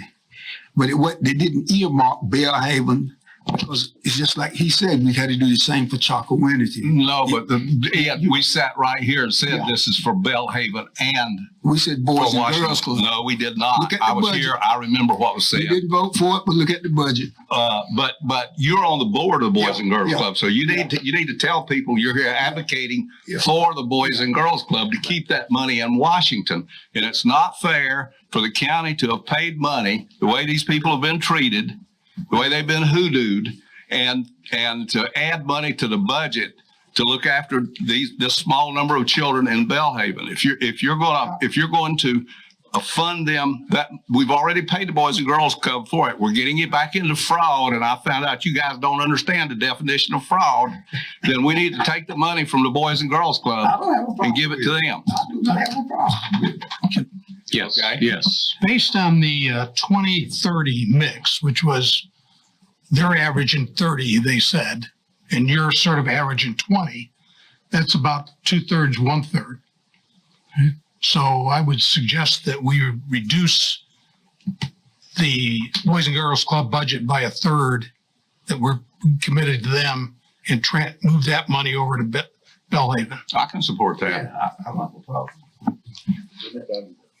Well, we've got. Now, do you also have a fundraising plan campaign to be able to get to the point where you're self-sufficient? Yes, sir. mean, I We had a lot of, some of our sponsors, was out yesterday, and, some of the people that's fundraising, that can be our fundraising, out west. Okay. They're helping out west. So we have been active in the community, and the community have been very supportive. I mean, I can't ask for better support. I mean, they didn't hesitate. Everybody just stepped in. Yes. I've asked this question before. I'm going to ask this question of you and the board. Is there agreement between the board and the Belhaven on this allocation of funds? I mean, a written agreement, contract, so to speak, where we can hold this group accountable? Ricky, we're supposed to do this with every group. Ricky, we don't have an agreement with the Boys and Girls Club either, do we, Brian? They submit a request, and we have the standard paperwork that we have for all of our outside agencies. But they submit Well, let me just say this, since I do probably more than the rest of you guys, maybe the exception, I do pay close attention to conflicts of interest. And this is considered a conflict of interest for us not to have an agreement where we can hold you guys accountable. It's what we're asking. Hood used the analogy that we asked Belhaven to pay for Aurora to pay for Belhaven. What we're really doing is asking all the citizens to take money that's non-governmentally based and give it to an entity that is a non-governmental entity, such as yourself. We become a granting authority. In order to do that, we need to be able to follow the money. And to follow the money, we need an agreement. That was what I was told, among many other things, when I sat in for my class on conflicts of interest, which I pay very close attention to and understand quite well on all levels of conflict of interest, general statutes, whatever. I'm an authority. So, yeah, you guys aren't. I am. So I can't vote for this. I would love to see you get the money, but if these guys aren't going to do it the way it's supposed to be done, I can't vote for it. Well, Stan, can I say something? You think? Yeah. I understand. These kids in Belhaven deserve the same as up here. And these people have done a tremendous job. If they put this thing together in a week, I think what we need to do is go ahead on and reach out and try to help them as much as we can.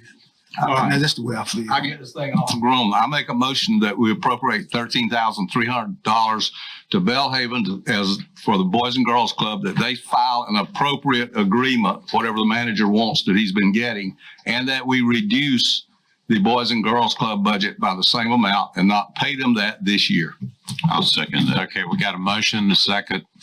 Brian? So Commissioner Richards, will that be $13,334? Yes, sir. Thank you. To be exact. What's the matter? Point of clarification. Since I sit on this board, sit on Boys and Girls Club board, can I vote on these? This one, I'm not a member of this board here. I should be. They. I would like for you to, but I don't think you should. Okay. Well, I'm not a board member. I'm a Boys and Girls Club board, but I'm not a member of their board. I'm a Rob board. That's what he's saying. Yeah. So I should be. I think I should be a. Well, you're actually reducing that. So just, you recall the statute says that if you serve the latest statute that came out not a couple years ago, where we have to excuse both Commissioner Booth and Commissioner Langley from voting on specific pieces of the budget because they do serve as board members of that organization, and the statute reads that you aren't supposed to vote on that. It's a conflict, and you would be violating the law.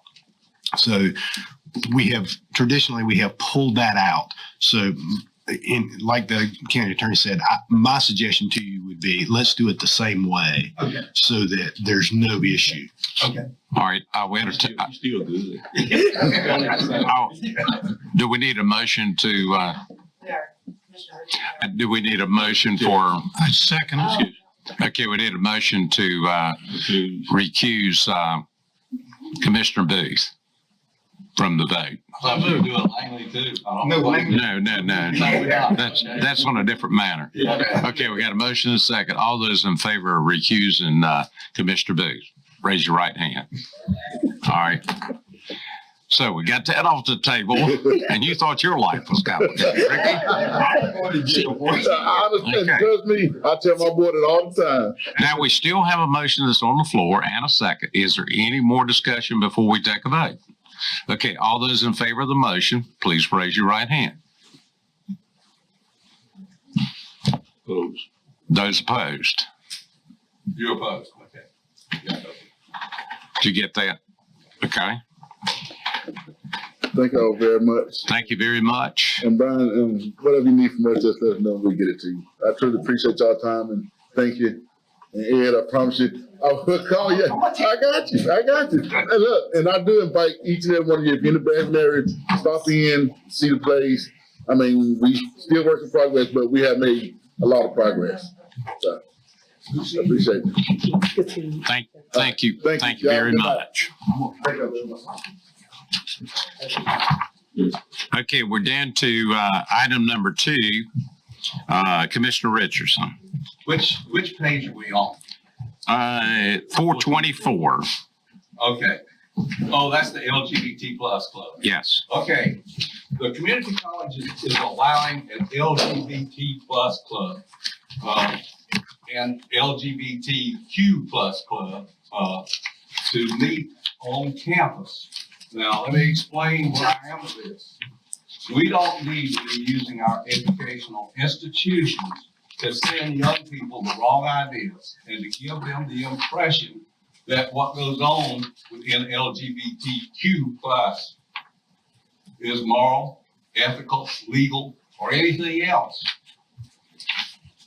I do not have a problem with having all the clubs that you want to have, with all the college students that you want to have on them, providing they meet off the campus. It is not a function of government to provide a venue or a place for activities of this type to be promoted.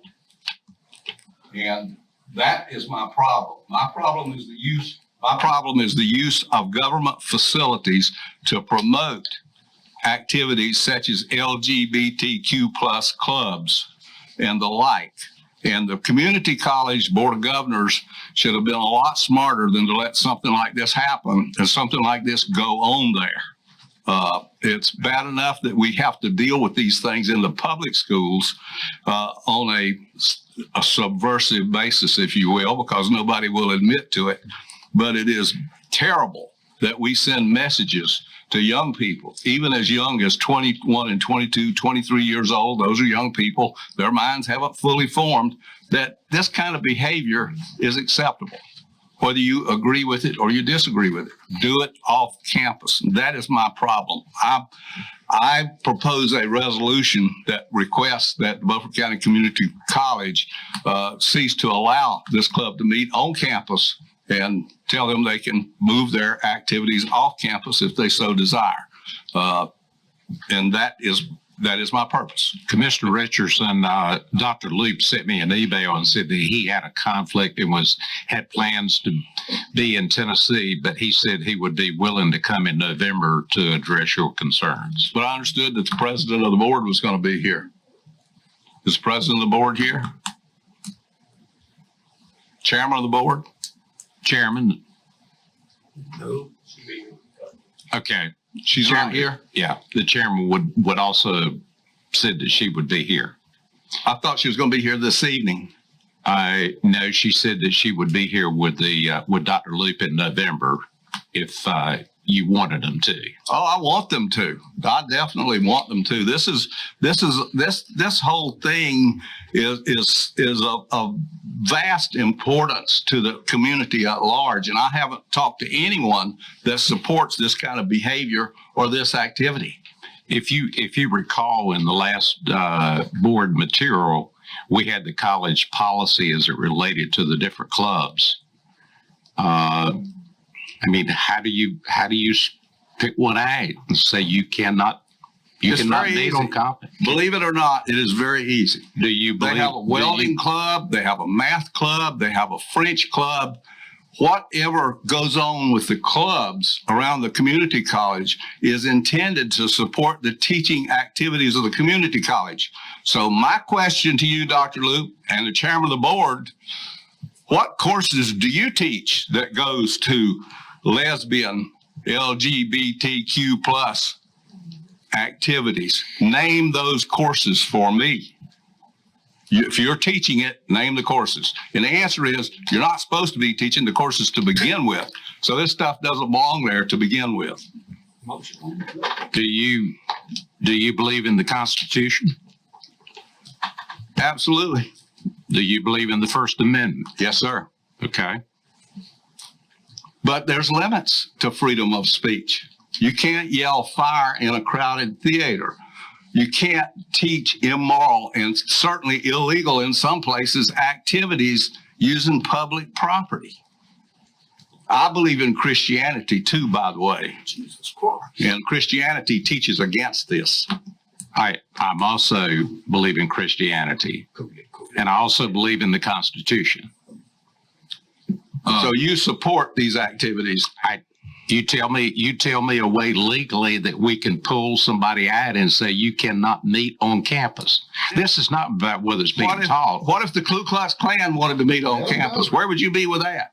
I mean, you tell me how we can stop it. You know, what if the fascist party wanted to meet on campus? Tell me how you can, tell me you're going to support that. Yeah. Now look, this liberal idea that everything goes that you want to do, when you look at the law that comes from the Constitution, what you find out is there are limits on everything that the Constitution provides for you. And liberals have a tendency to say, oh, it's wide open, you do whatever you want to do. No, it's not. Okay.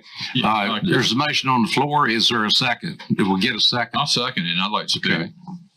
Okay, I disagree with you, Frankie, about the Constitution. I don't think the Constitution provides that you can have free speech everywhere and anywhere.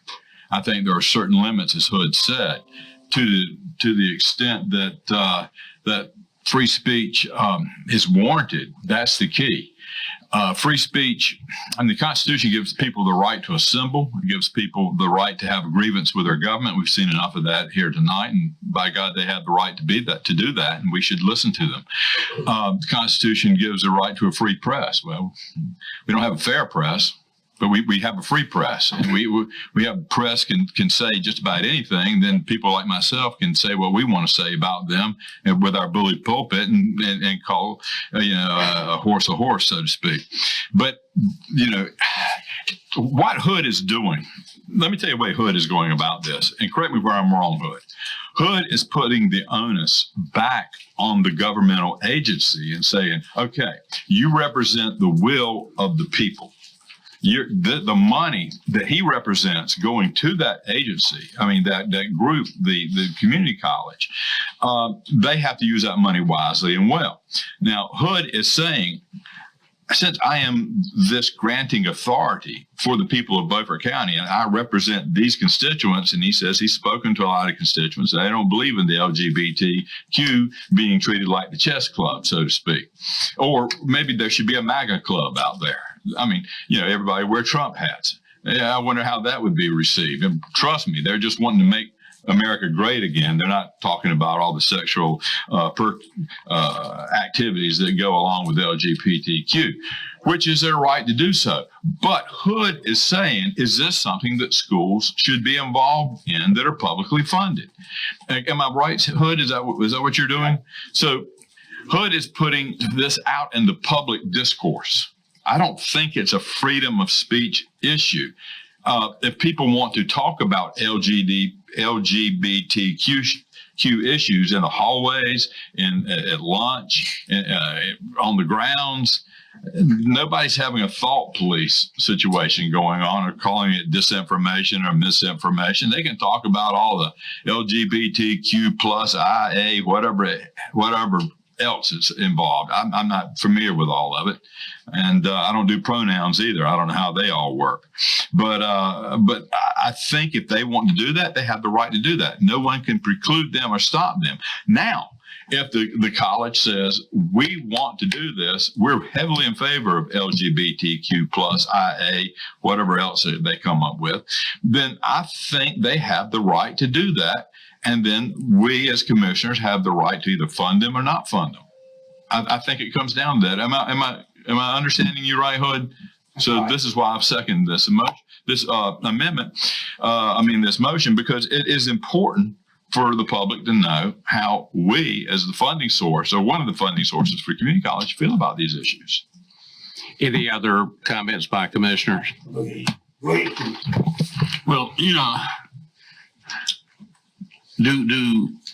do either one of you gentlemen know exactly what they do in their club? Well, it's LGBTQ. That doesn't mean they do anything that pertains to that. It might be about treatment, or what can they do to enhance the world and make the world a better place. You don't know. Or LGBTQ plus oriented. Now I never interrupted you, so you don't know. But I can only tell you this. The Bible itself says, by this all men will know that you are my disciples if you have love one for another. God is not a respecter of persons. So they are students at that school, just like anybody else is at their school. And one thing I want to take you all the way back to the Garden of Eden. God gave everybody free will. Free will. That's the ability to say, I agree or disagree. But when we simply don't agree with someone else, we don't have the right to shut them down. We don't have the right to do that. And I say, if you want to do something with this club, first find out what they're doing. Find out what they're doing. Find out if they may be doing legitimate things that you would agree with. But right now, neither one of you know. So I say, do some research. Find out what it is they're doing. The thing about it is I know what you think. You're just thinking about a whole lot of freaky stuff. That's all you're thinking about. That's what's in. That's what's in your mind. It sounds kind of freaky to me. Jerry, gentlemen. let Jerry finish. Let Jerry finish, and then I'll let other commissioners before I come back to Stan or Hood for a comment. See, the thing about it is if people don't agree with you guys, you have absolutely no tolerance for them.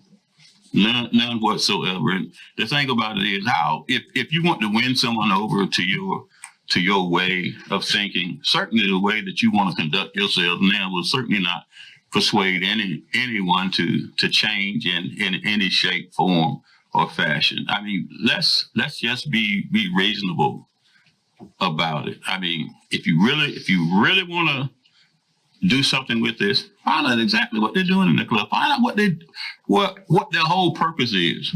Have you seen their organizational thing or anything? No, you're just looking at the group, and you're saying, no, this cannot happen, and that's not a commissioner's authority to do that. It's not our authority to do that. Okay, gentlemen, before we take a vote, Randy, do you have anything to say? I really would like to hear from Dr. Luke. And I mean, I really wish we could have pushed it back to next month. And when he could come, and we got some, questions that I would love to have answered. And I don't know where it would go from there, but I hate to think that I am basing my vote on what Commissioner Richardson and what Commissioner Dethridge is saying. John? I am of the religious belief anyways, that as a Christian, that indeed some of these things are obviously against what the Bible teaches. But at the same time, the Bible also teaches that they're all children of God and we are to love one another. I think the Supreme Court's been pretty clear about this. The Supreme Court has said that this is a protected class, that it is has the same rights as any other minority group in the nation, and that we cannot discriminate against them on that. The Republican Party uses the college all the time for different events. So I suppose that we would have to ban them also. So you're not just talking about banning, you can't just ban a individual group without having to ban virtually every other group. Okay? That's just the way the law is. So I'm sorry, Mr. Richardson, but I'm sorry that you're so smart and the rest of us are so stupid. I'm allowed. Okay? You're not, your mic's not on. Just listen. You're using the Bible to justify sin. I'm not using the Bible to justify sin or anything else. I'm just telling you where I come from. Okay? Ed, do you have anything? Well, I really wasn't saying anything, but as a black man, I know how it feels to be discriminated against. And this is nothing but a form of hate and discrimination. And I will not vote for Mr. Richardson's motion. And the only thing I wished I had, Mr. Richardson, and you can tell them this, they cook a very good breakfast. Yeah, they do. Yeah. Can you eat with them? I went to the LGBTQ that was sponsored by the National Association of County Commissioners several years ago. That was held in Washington, D.C. And I happened to be walking around and I saw this poster. It wasn't on the agenda. They published a little book about that thick with everything they're doing. It was a secret meeting for only a few special people. It was, because it was not advertised. And I got up at 5:30 in the morning and I went down and I sat in on an LGBT meeting to promote LGBT activities because I'm your commissioner. I was curious about what was going on that was not being told to the rest of the people. And it turned out that it was a secret meeting and it was to promote those activities. And this was 6 or 7 years ago. But let me get this over with as quickly as I can. Yes, I attended that meeting.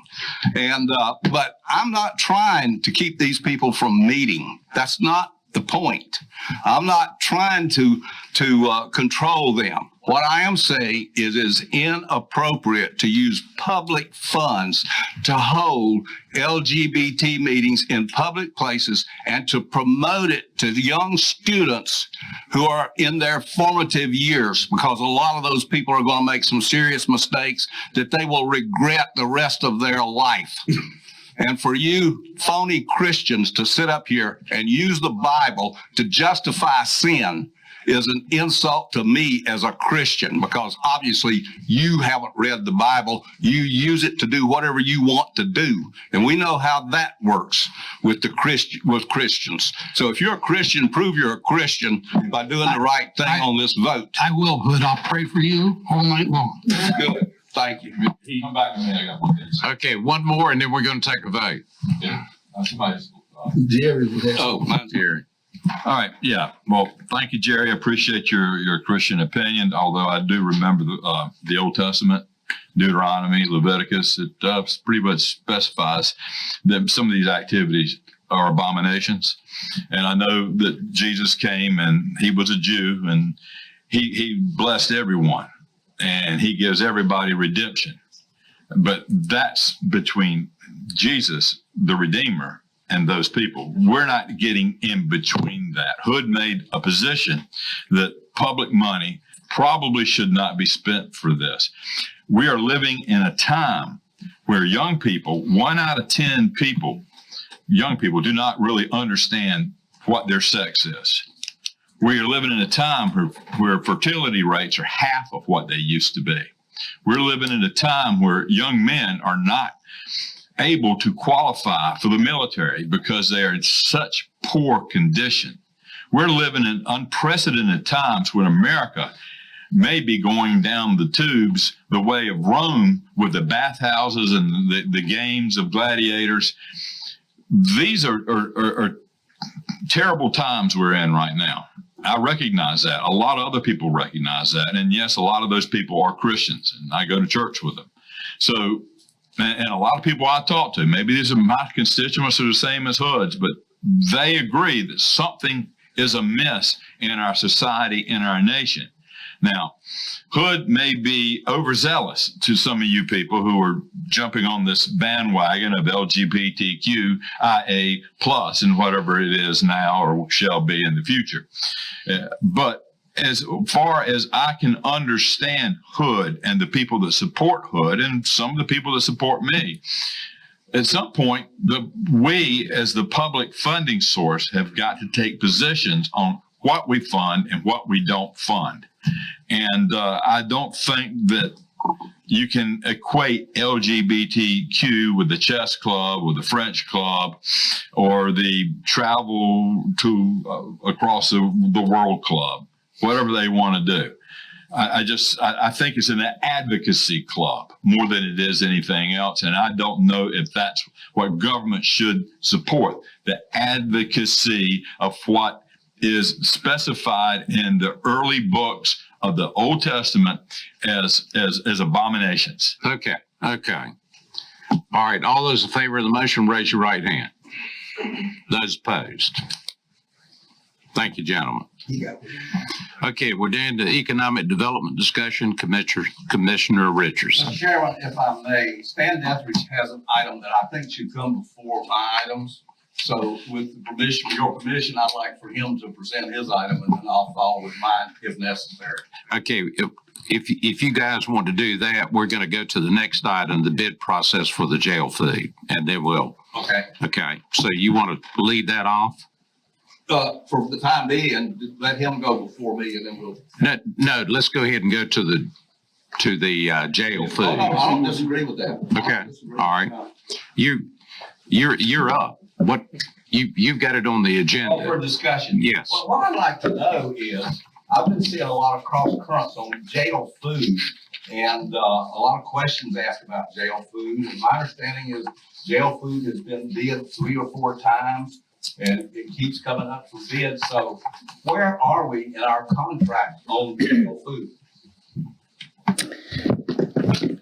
Thank you, Mr. Chairman. So regarding the inmate meal services request for proposal, do have a typed up timeline of how that has all transpired. So back on June 7th, we did send out an RFP requesting proposals from service providers for inmate meals at the jails.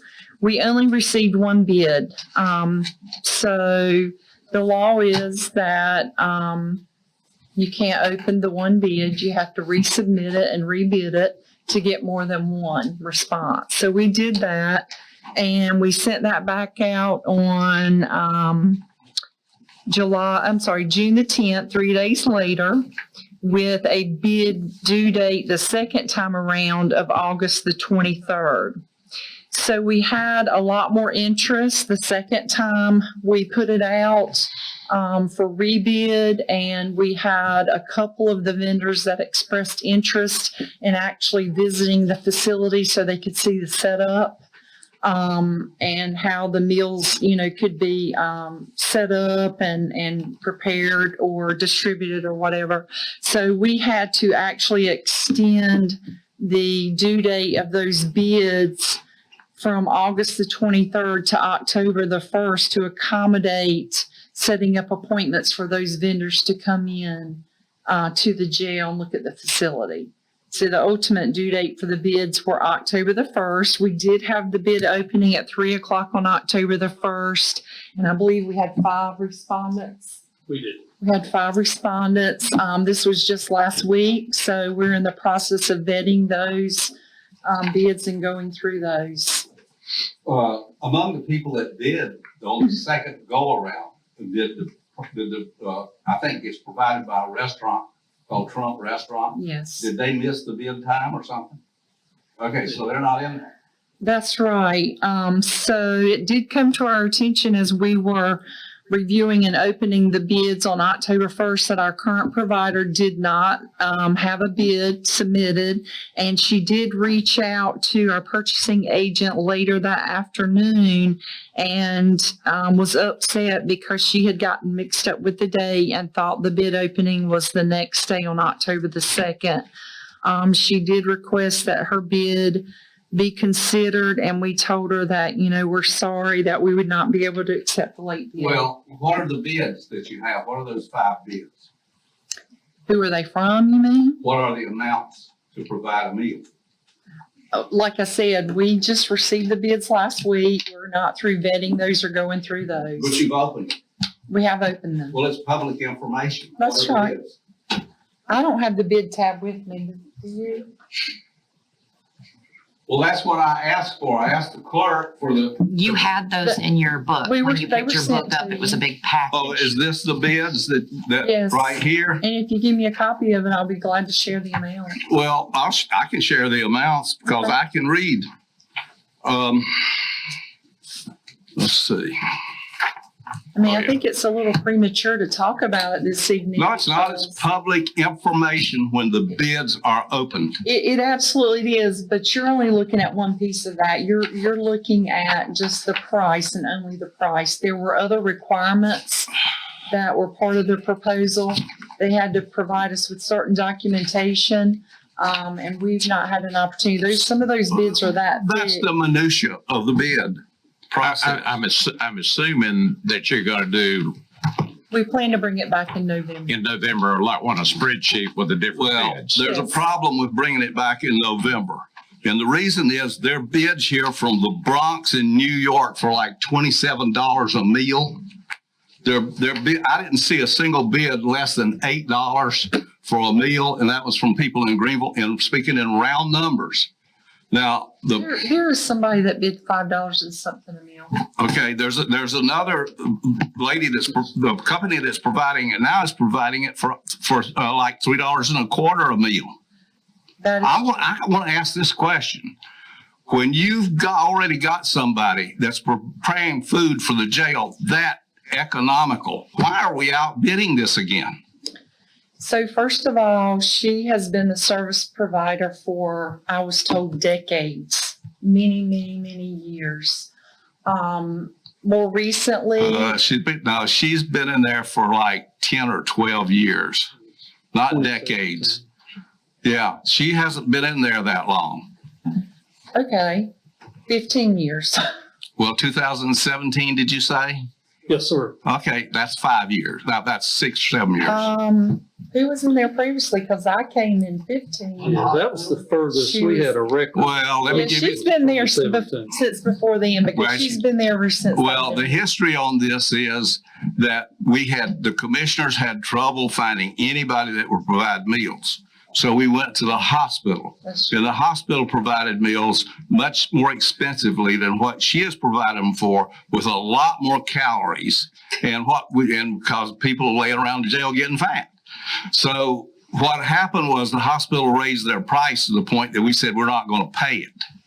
So we went out and found, I think, her at that point in time, and she provides a reasonable meal that meets all of the criteria according to the health department.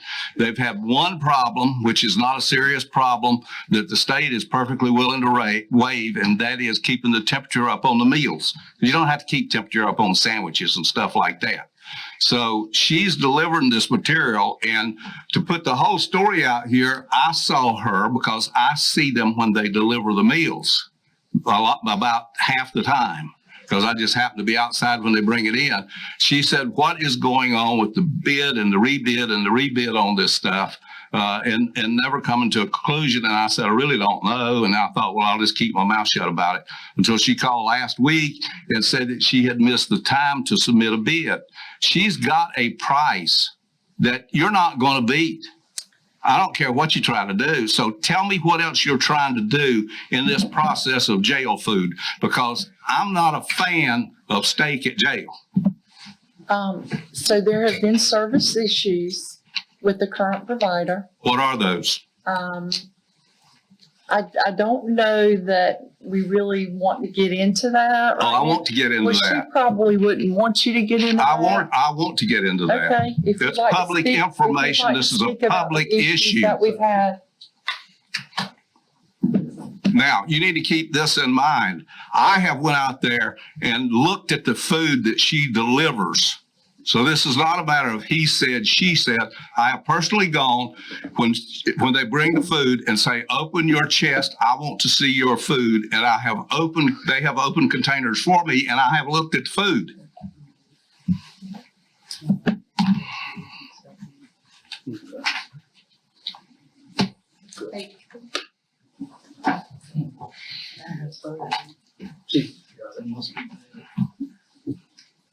I think the question was, what are some of the issues that you've been having? Well, sometimes when food will come, some plates have more meat than others. The quantity of the meat, the quantity of how she served the tray. Like I say, for instance, for the chicken, as she bring chicken, some of them just got a small amount, and then some of them got large amounts. We have talked to her about that many times. I have pictures on my phone that not too long ago, eggs in the tray. It looked like they took the eggs and put them in there with grease. It's just a lot of stuff that's been going on that we've been dealing with, where if it don't come, sometimes the food is cold. Where, like we got dinged before on the meals. So we talked to her, we tried to buy coolers and stuff to accommodate, to make the meals hot, stay hot. Mm-hmm. But that's not helping because they're in styrofoam trays. We have tried. Have you documented these complaints We have, in writing? yes. Can I have copies of them? I don't have them with me. No, you can get them to me at my office. You can email them to me. I want them. The problem in all of this is if you're buying a product that's at a very economical price, you can afford to put up with some of this compared to what it's going to cost you to go to the higher price thing. And if she is not responding, then I would like copies of that. because the price that this woman provides this food for, I mean, she provides like 14,000 meals a month. And if you're talking about increasing that $2 a meal, it's not worth $28,000 to Beaufort County for somebody in the jail to say he got more meat than I got. But the thing is, sir, when that happened in the jail setting. I understand. Sometimes. We almost had a riot one Yeah. time. Well, we should, you know, I want to know about these things because of the fact that she provides the food at an economical price, and you're not going to get it anywhere else any cheaper than what she does it. Now, quality control is a problem. We can talk to her about increasing her price so she can give you better quality control to solve this problem. But just going out and finding another vendor is not necessarily going to solve this problem, because I know, I've been here 28 years. I know what we have been through before in trying to get food service for the jail. Also, I think at this point, this is where I'm at, and I certainly don't want to speak for the sheriff, but I had an elected official, the sheriff, who came to the finance department because purchasing falls within finance. He said he was not satisfied with his current provider of his meals at the jail. He wanted to issue an RFP. Now, you allot him as a board an operational budget of $3.5 million.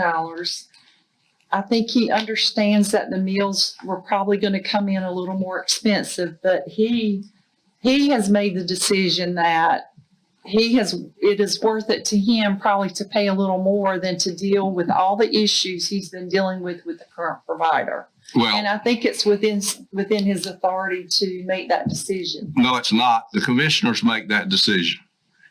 I'm This not is a so sure commissioner about that. decision. I think he gets to run the jail how he chooses. We award contracts. And he So runs he can the go out and jail. get all the prices he wants to, but if we don't approve it, it's not going to go. And to that end, I make a motion that we stop the bid process, that we call this woman in and have a sit-down meeting with her and however many commissioners want to be there and the sheriff, and we get these issues resolved. Well, Commissioner Richardson, at this point, we're in the middle of a bidding process that has been done to the T of the law. And I feel like you're trying to step in and undermine our bidding process that we're trying to go through here. I am. And for what reason? I am. What relationship do you have with this individual that you would not want the free market to I work have seen here? this. Because her prices are so much better than any that you're ever going to get. You want to spend another $28,000 a month for food for the jail. That's $360,000 a year. Surely, as a public official, you can count. I can definitely count. Okay. I'm an accountant. I have a finance degree. Well, I'll tell you what I'm going to I do. also know the law that the sheriff has an operational budget. He has a big say in it, but the ultimate contract is approved by the commissioners. Well, at this point. Now, I'm going to make a motion. I'm going to make a motion right now and stop this discussion, because it's just exactly what it was represented to me to begin with, and that is trying to get rid of this woman. So I'm going to make a motion that we stop. Not that we've tried to that get rid we of her. She had stop the every bid process. opportunity to submit a bid. Stop the and she chose not to. That we stop the bid process, and that we all bids are out for right now, and that we have a meeting with whoever you want to be there. I'll sit in the meeting with her, sheriff, anybody else you want there, and we see what we can do to resolve these issues, simply because of her years of service and the fact that she provides this on a very timely basis, and the fact that you're going to have trouble with any other vendor you get, and I know that. I mean, you got bids in here from the Bronx for $28 for a meal. We've got bids from providers that serve 20 other counties and 20 other jails and that do a great job and that come with raving recommendations. Okay, Brian sitting over there. So, Mr. Chairman, I would say to the board, there's a legal process in which we go about procuring items. We have followed it to the law, as the finance officer said. And if this board votes to throw those out because of that, you have eviscerated the integrity of our bidding process. But you as a board have the option to do that. I would encourage you to take a vote on that. Well, It's every bid that I've ever seen, Mr. Manager, says that the county has the right to reject any and all bids for no reason, whatever they want to. Yeah, and that's in this contract. That's in this RFP. That's absolutely right. It's supposed to Except be that in the there. fact that you said you want to do it because you would rather have a lower price and you'd like to have a conversation with Lady Sue. So No. you're essentially circumventing and just screwing up what the law says you have to do. I mean, you accuse us of breaking the law. This is exactly what you're Mr. doing. Manager, that is what you said. None of what you said is true. Absolutely Okay, it is. none of what you said is true. It is true. I'm trying to save a vendor and trying to save the county about $30,000 a month in cost to the jail, and I don't see anybody else trying to do that. But you're not unless- listening to the sheriff who has tried to work through these issues and is unable to do that and said, I need to go out with an RFP.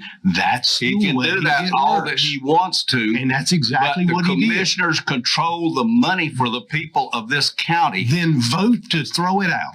Vote to throw out the bids. We are. Did you hear, let me say my motion again. Let's be sure what we're talking about. You're trying to put words in my mouth. No, I'm not. What You I'm said that you saying- wanted to stop the process and throw out the bids. I want to reject all of the bids today, And I I'm want advising a the board. meeting set up between whoever you want to sit down with this lady and let's see if we can get these problems resolved. If we can't get them resolved, then we'll do what you want to do. I'm not sure you can't get them resolved. I think the sheriff's been doing that for the last year. Okay. So, I would strongly, I agree with the county manager. I strongly recommend that you do not reject all these bids. Just for the reason he said, and I said, it completely undermines our bidding process. I mean, we will be a laughing stock to all the vendors. And I mean, and why would you reject all the bids? Because your woman that you want to provide the service forgot to turn it in on time? Let's wait just a minute. If you want to negotiate on what we're trying to do, we don't reject the bids. You keep the bids out there and we still have the meeting with the lady and see what we can do about resolving this and give her a little bit of time to get her act together because of her pricing. We've been doing that I'm for sorry, years. but I disagree. We that were it's been doing that done. when Chief Rose was here. I'm sorry, but I disagree. Okay. All right. Jerry Hood, would you change your, I like the second. You're out of order, Jerry. Okay, excuse me. Recognize Jerry. Second. Well, I think it would be terrible for us to set a precedent now as far as bids are concerned. So my suggestion is this: let them finish the bid process, and then we look at what's presented to us, and then make an informed decision. I don't say circumvent what they're doing now. Let's allow the process to go through, because like I said, we're going to find ourselves when there's a bid on something entirely different. We'll be going through this same stuff over and over again. Let's keep straightforward. Let's just do everything straightforward, and I think we'll be fine. Okay, Ed. I don't think, I'm not going to second guess y'all's words. But the problem that I have here is for 6-8 months, I've been hearing about this bid process. And I don't want to ask the question because I know the answer. The one bid that you got was probably hers. And I don't think It's been 4 months. It started June 7th. I talked Today's October 7th, exactly. Like I said, I'm not arguing with your process. I agree with what you do. I agree with process. But what I'm saying is, to me, it wasn't handled properly. If you keep putting out bids, you put out every time she turned one in, you, from what I was told. Now I'm just going by what I was told. She turned in one bid. And we had to legally reject that bid. You cannot accept one bid. You have to have at least I understand that. But did she get the letter like the other folks got that you opening the bids back up? She was here personally that day. Okay. And then we also sent out an email and a notification and put it on the website. That's my point. John? I was here when that bid was open. Okay. I was physically present when she was here. when that bid was open. Well, it shouldn't The have one bid, been, it was her bid. Commissioner Ripples, it should not have been It open. wasn't open. I should say that. It wasn't open, but it was rejected at that point. And she was, I mean, it was very clear what the deal was then. Okay? There was nothing. She understood it. She repeated back what the deal was. Okay, let's back up a second, Jerry. Wait just a second. We got two more. All right. Hood, back to you, Hood. Can you rephrase your motion to not destroy the bid process, but suspend it and bring her in and talk to her? Because this is a service, as many services are done for the county. Services are a subjective understanding of things, maybe objective. So maybe objective every now and then, but a lot of times you guys aren't qualified to really understand the objectivity of the service. So this is maybe a subjective thing, and let her see if she can become the person she would like to be and give us the better deal. I'm with Hood on the money. I mean, they're lucky to be fed down there, and they don't have to have a fabulous meal each and every time. But maybe she can improve things. If it costs them more, she can do that. But this is a service. This is a service. Okay. Randy, and if you will change your bid to reflect that. Time comes. Okay, and I will second it at that point. Okay, Randy. If I was bidding on something, I would love to hear the fact that somebody was brought in and given special treatment over above what I bid. And then, that just doesn't sound right at all. And the other thing I want to ask, will you be vetting the information from the information that you gave us? Yes. So if we go through and we understand all this stuff, we'll pretty much be up to snuff on the who has bid so far. Right. Yes. Okay. And you're coming back in November. Okay. Mr. Chairman, I just need to clarify what Commissioner Deathridge said. This is not a service. This is a commodity we are purchasing, and it is the value of that commodity. It makes it in the formal bid range. So it is not something that you can service negotiate without bidding it. The problem was the service, is what I understood. It is a commodity that is being purchased. All right. Okay. Tacking on to what Jerry said, which I agree with what Jerry said, might help us move forward. I don't have a problem doing it at all because he's right. Let it play out. But we still need to bring our vendor in. I want to sit in a meeting with our vendor and representative of the sheriff's department. I want to hear both sides of this. I want to hear all about it, and I want to hear what can be done by her to fix the problem. At that bid, when she was the only one here, the sheriff, you were there too, weren't you? Yes, sir. They sat down with her right then We did. for 15, 20 minutes and outlined all the issues. But a lot of times, So I'm just saying, it's not like she's not been. No, we've met several. a lot of times sitting down and having people involved, she's come to us for assistance in this. Having the people involved that she has come to for assistance in this may help solve the problem. If it's a solvable problem, we're going to save $30,000 a month. Minimum. Those numbers are not accurate. Sat down and spoke to her. They're not they're your numbers. Okay. We. So you want to readdress your I'll motion? change my motion to that we let the bid process play itself out, but that in the meantime, we set up a meeting that involves. Make that a separate motion or whatever you want want it to a do. separate motion? It's. All right, okay. Well, let's vote on that motion. I think it's very inappropriate to even talk about the bid process when it's supposed to come back in November. To me, the only motion we should have is whether you think it's fair and legal and above board to try to upset by bringing her in here after all the bids are closed. No, you're getting. Yes, it is. Going cross country Yes, now. it is. You want to simplify this to what you said? You vote just on letting the bid process work itself out. Proceed with the bid process and let them give us our evaluation. I don't. Why would I do not understand why Commissioner Richardson is advocating for a particular vendor so hard. That is alarming and sends up a red flag for me.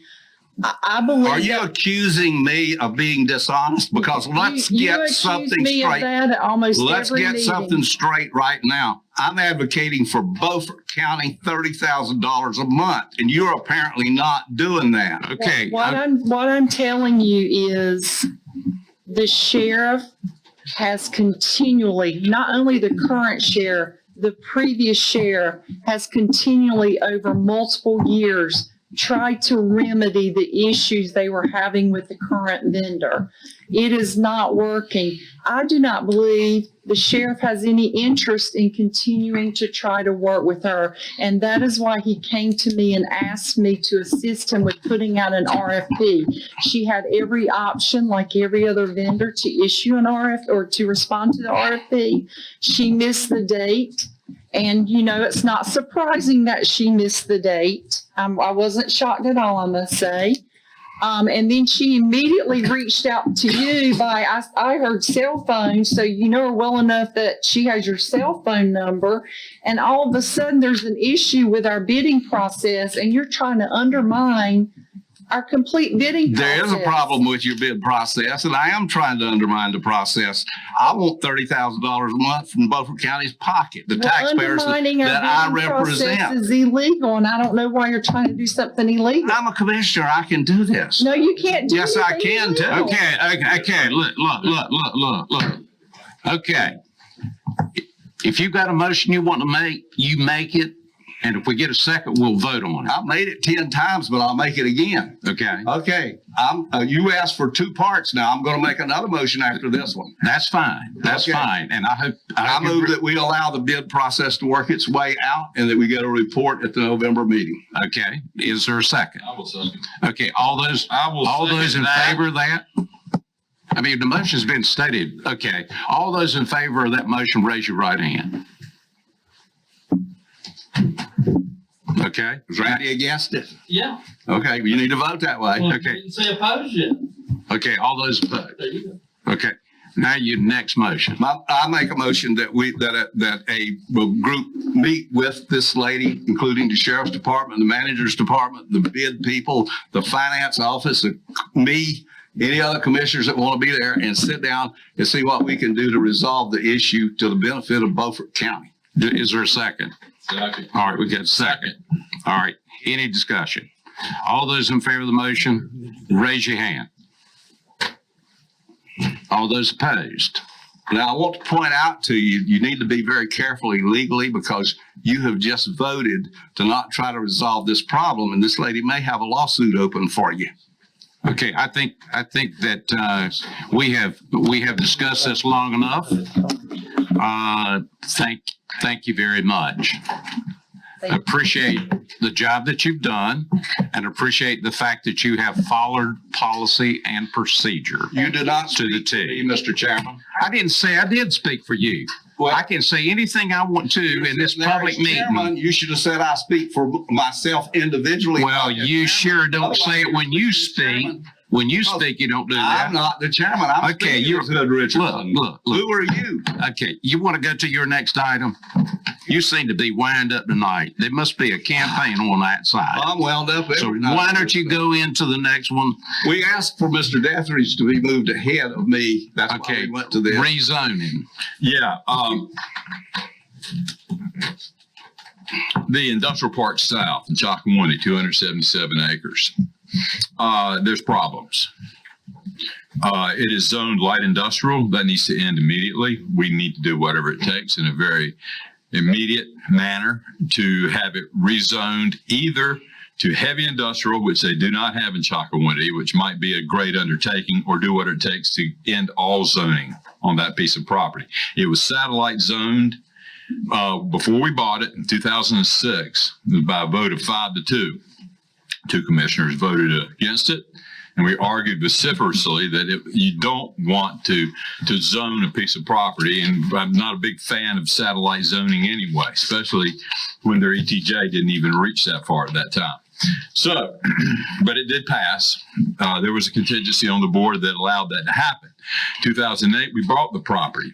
We've had economic developers work for us for some time. They get paid a lot of money. We spend a lot of money on economic development.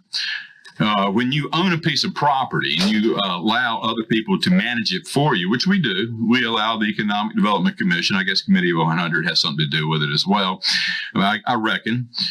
Certainly we commissioners are kind of out of the loop. Ed, you're on the Economic Development Commission group. I guess you've looked at the land and you understand it, but we have that land zoned light industrial, 277 acres with a railway running beside it on Highway 17. It needs to be heavy industrial. If we cannot get heavy industrial, we get the zoning taken off immediately, whatever it takes. We are the largest government authority in this county. We do not kowtow to Chakawinity. We do what we need to do to represent the people of Beaufort County so that we can bring jobs into Beaufort County. Now, we have not had anybody come and use that piece of property yet. I kept wondering, what's the problem? What's the problem? What's the problem? Well, it was zoned light industrial. That's the problem. And we should have known that as commissioners. That was the problem. Now, let's take care of the problem. We're the commissioners. Let's do it. I make a motion that we first seek to remove all zoning. That might be the fastest and most logical method for us to make that piece of property viable as an entity to bring in jobs to Beaufort County. And if you guys don't want to do that, we'll go work through Chakawinity. However, if we don't get something done, we don't need to be in the economic development business. We need to get out of it immediately because we're not qualified. Well, I can second that motion, but in seconding the motion, I want to add this information. That we've had that property for what, 12 or 15 years?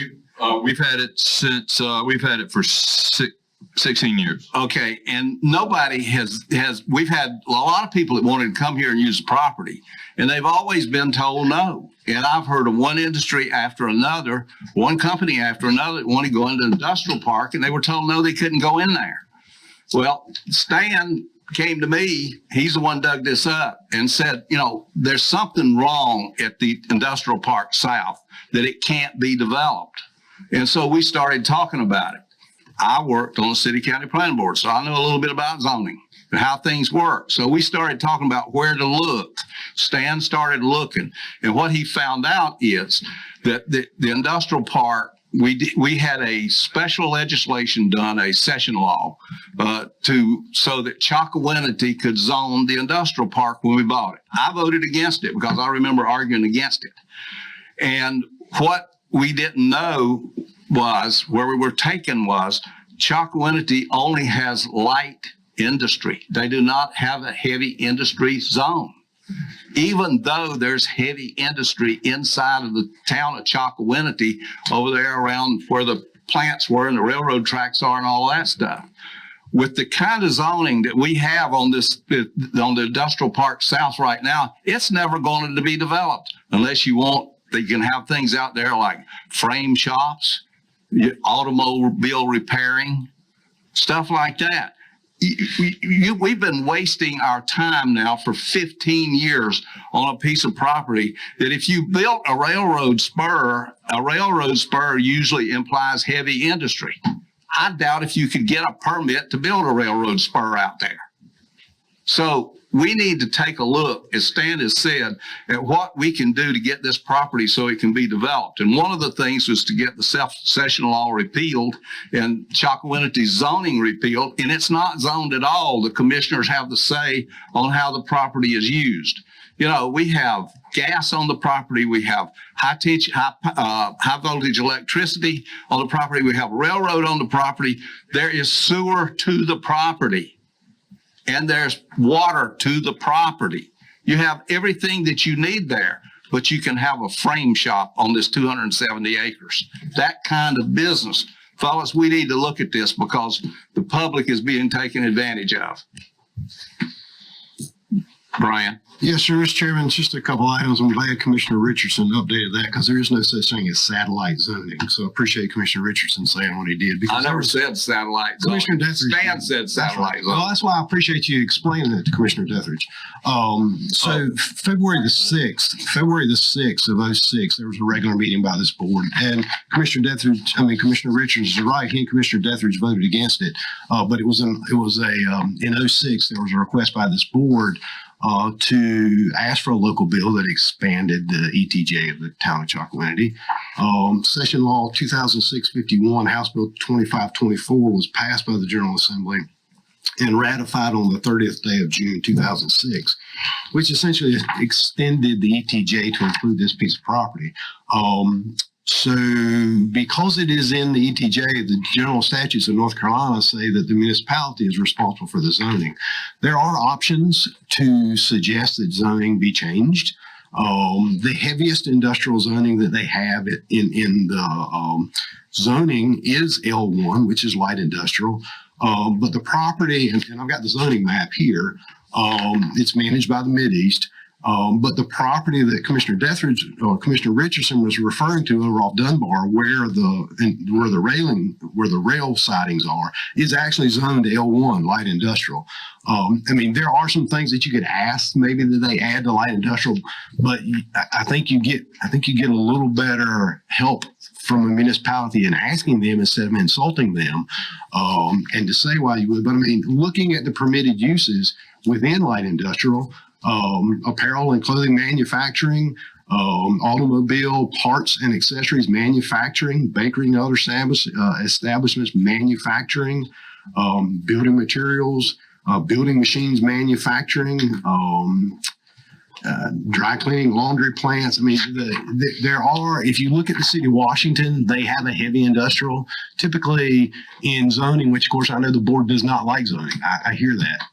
But zoning classifications are to try to allow for different uses to be compatible so that you don't have a concrete plant in the middle of a residential area. So when you look at heavier industrial things, like concrete plants, things that make lots of light, lots of noise. Those typically are in an I2 or a heavy industrial. You could seek that request from the town of Chalkawinity. It would be up to the process. There is a process within their zoning ordinance in which you could request that to be added to it. There is also the process by which if we were to have a client that we want to locate out there, we would say, can we not make it contingent upon getting a rezoning? I do it all the time. I would speak to Commissioner Richardson's comment that we've had hundreds or however many industries that want to go out there. We've really not. There's a challenge that we have in getting businesses and industries to want to come to Beaufort County. And unfortunately, I think some of it has to do with some of the issues you've talked about tonight.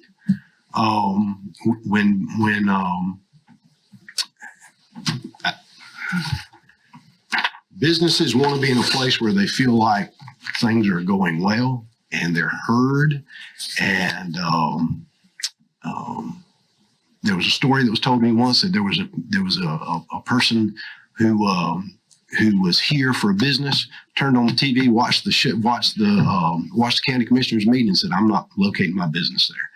You got to be receptive to businesses. You got to show them that leadership is doing the right thing, and we need that help from the board. I would like to speak to this, if that's okay. Yes. Okay. Yeah, I've heard that story. Do we have a motion? Do we have a That's motion old wives' on the tale. floor? Yeah, motion on the floor. Well, I'd like to make a motion. So you read it back. Yeah, tell us what we're doing. Motion was made to seek to remove all zoning and get special session law repealed. All right, let me address that for just a moment. We do need to use, as the manager said, a logical process in approaching this. And I agree with him that the first best step is to go to the town of Chalkawinity and say, guys, we need to do something about the zoning. on this place, so we've got more flexibility in trying to attract industry.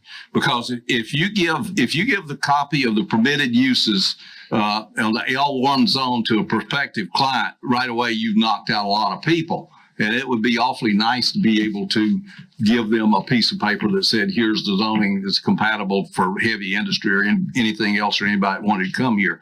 So I think it's wise to start with the town of Chocowinity, because if you look at leaping ahead and trying to get the session law repealed, the first thing you're going to say is if you try to deal with the town of Chocowinity, so use the step process. Go to the town of Chocowinity, and then let's see what happens. Well, I've got to ask this question, Hood. You know about this more than I do. I mean, you've spent a lot of time before city councils and deal with that lower echelon of government. And you know how petty they can be. And this is what I'm trying to avoid, is the pettiness of another overlay government when we've got a job to do and we ain't getting it done. You know, notwithstanding somebody seeing something in a motel room, say, I'm not going to go there because they argue too damn much. I don't want that guy here if his I don't want him that here small either. to begin with. Yeah, I don't want him here either. Now I want to finish. Now, Hood, if you think that we should go in steps, how fast are we going to go in steps? Because dragging our feet is what we're good at around here. Well, I think we should go to Chocowinity before the next commissioners meeting so we can move this thing along. Okay, next commissioner. Okay, I was told I was told by Mideast it could take 60 days, 45 to 60 days if they push it hard. Now, how difficult would it be to get them to change and bring in heavy industrial? You don't know till you talk to them. Okay, I would like to amend my motion to take out the part where we remove all zoning and we ask Chocowinity to enact heavy industrial. However, it can be Why don't enacted. you just say to assist us in changing the zoning to the point that we can attract heavy industry? Heavy industry. There we go. I like that. I'll go with that. Okay. I got a question. Yes.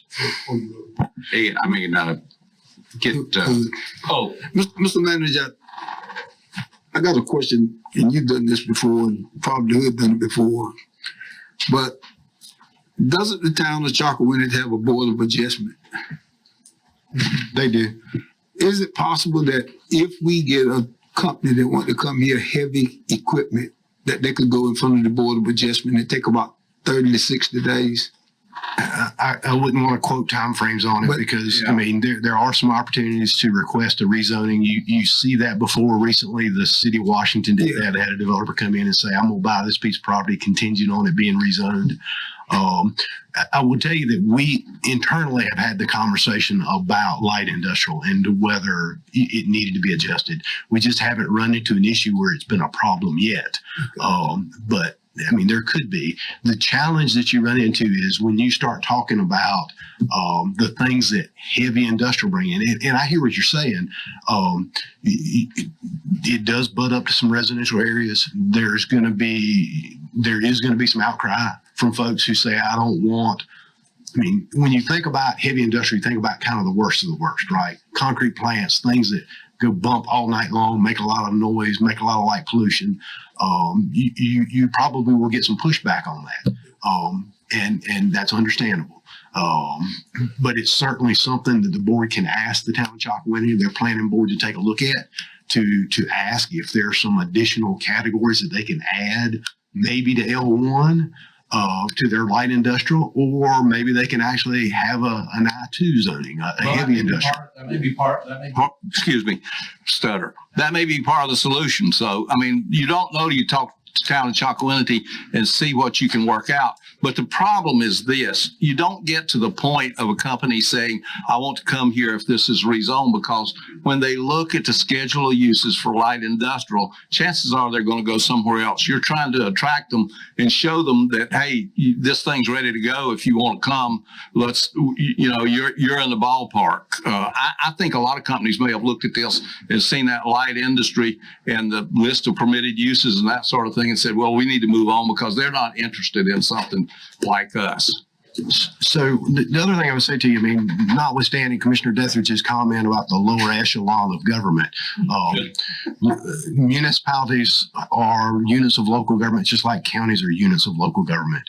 And what the board has got to remember is it's within their jurisdiction. The only authority you have as a board of commissioners is in unincorporated Beaufort County. Now, we do have some areas that have adopted some of your ordinances, but the law is really clear. You don't have any right to go into a municipality and do things that the municipality doesn't say you can do. That's just the way the law is. That's right. Okay, we got a motion on the floor. Is there any further discussion? Yeah, I just want to speak to one thing. Please. Thank you. You're welcome. Yeah. You're going before Board of Adjustments and getting things maybe done, and you've got somebody coming to your area that's between you and somebody else, and they like this area. I mean, they're not worried about the arguing they might see on TV. They want to bring jobs, a lot of jobs, and they see that you're not paying attention and you're not on top of what you need to be on top of. You should have already had this change some time ago. And then they decide maybe these aren't the guys we need to go to because they're not together enough to be able to accept a big group like we are. And we're going to do heavy industrial. We're going to create lots of jobs, hundreds, thousands of jobs. We got this other place. They're cheap. They want us. They're giving us a dog and pony show. They want us bad. We want to come here because maybe we have ties in this area. Maybe we want to be in North Carolina. And they decide, no, I'm not getting the help I need. We got light industrial. This is not the right area for us. Maybe they're going to put up a lot of obstacles to us being able to use the property. I'm going to go to this other area and give them our jobs. Now, it's not only that Beaufort County would be losing these jobs, the state of North Carolina would be losing these jobs. Now, the state of North Carolina is very proud every 200, 300, 400, 500 jobs they bring in. You lose 3,000 jobs at one whack, they're not happy about that. Right. So what I'm trying to say is we need to do all we can do right now. The motion that Hood suggested that we use is the one I think that would be best. Hood, you're going to second that motion since you helped make it. Yeah. So that's what we need to do. We don't need to dilly-dally with the Chocowinity. We need to work with them, but we don't need to be the idiots in this. We need for them. Man.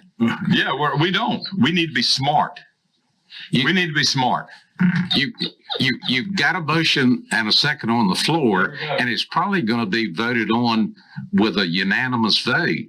No, it ain't. Huh? No, it ain't. It's not? Okay. Okay, good.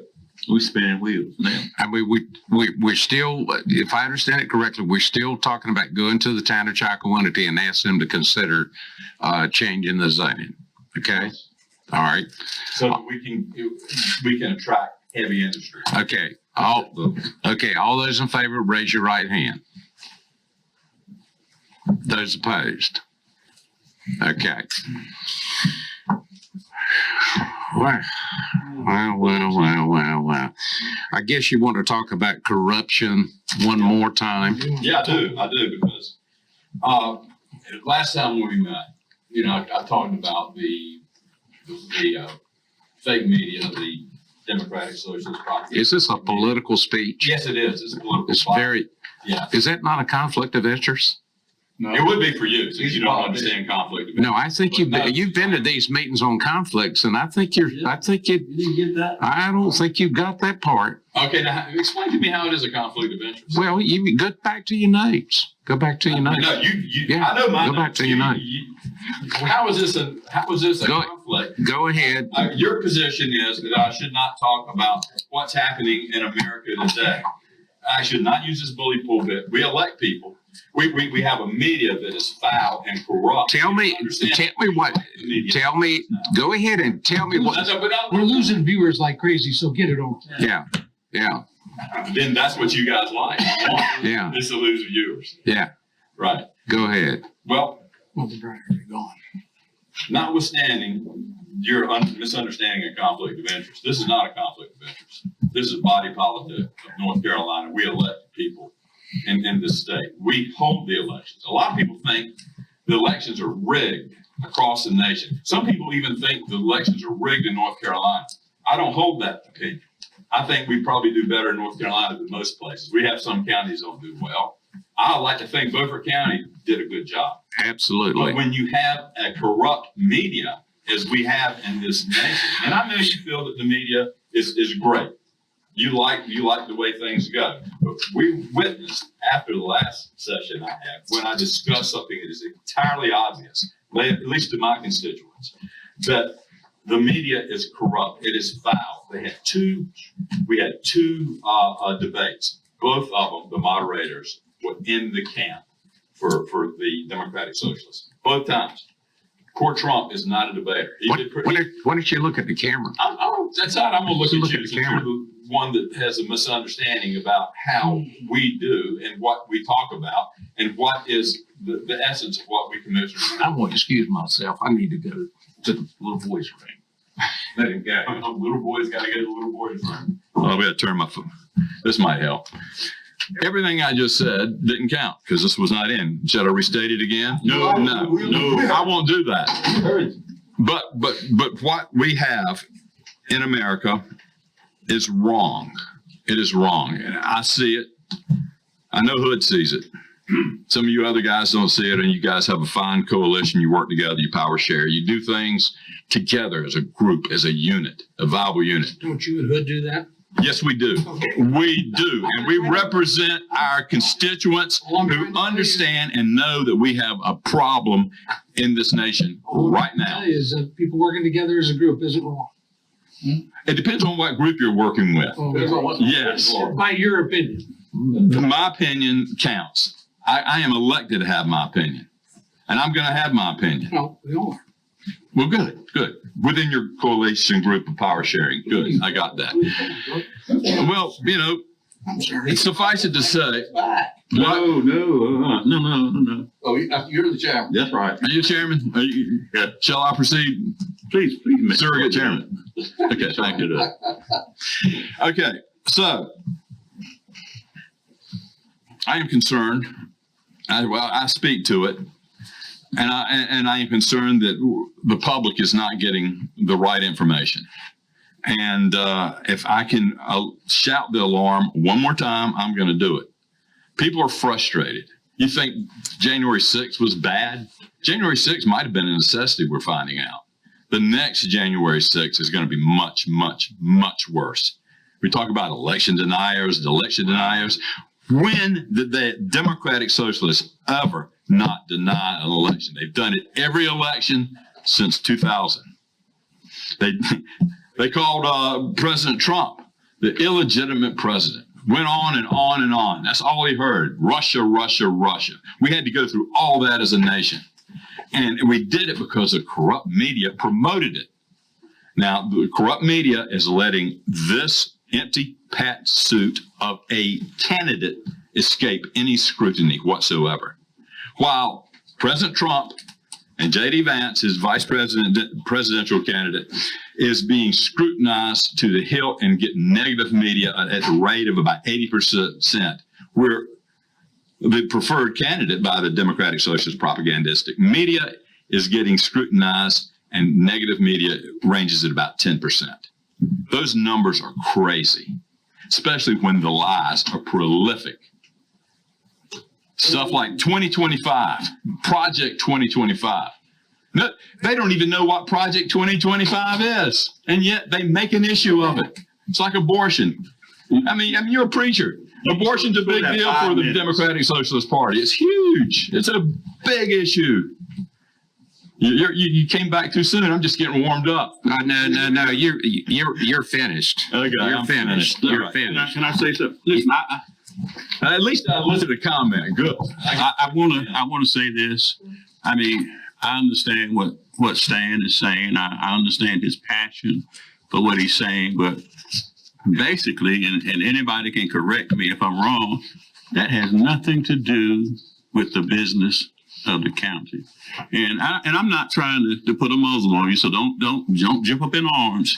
But what I'm saying is the comments that you are making could very well go at the end of our meeting where commissioners can say whatever it is they want to say without being on our actual agenda, because basically all that happens is you do a monologue.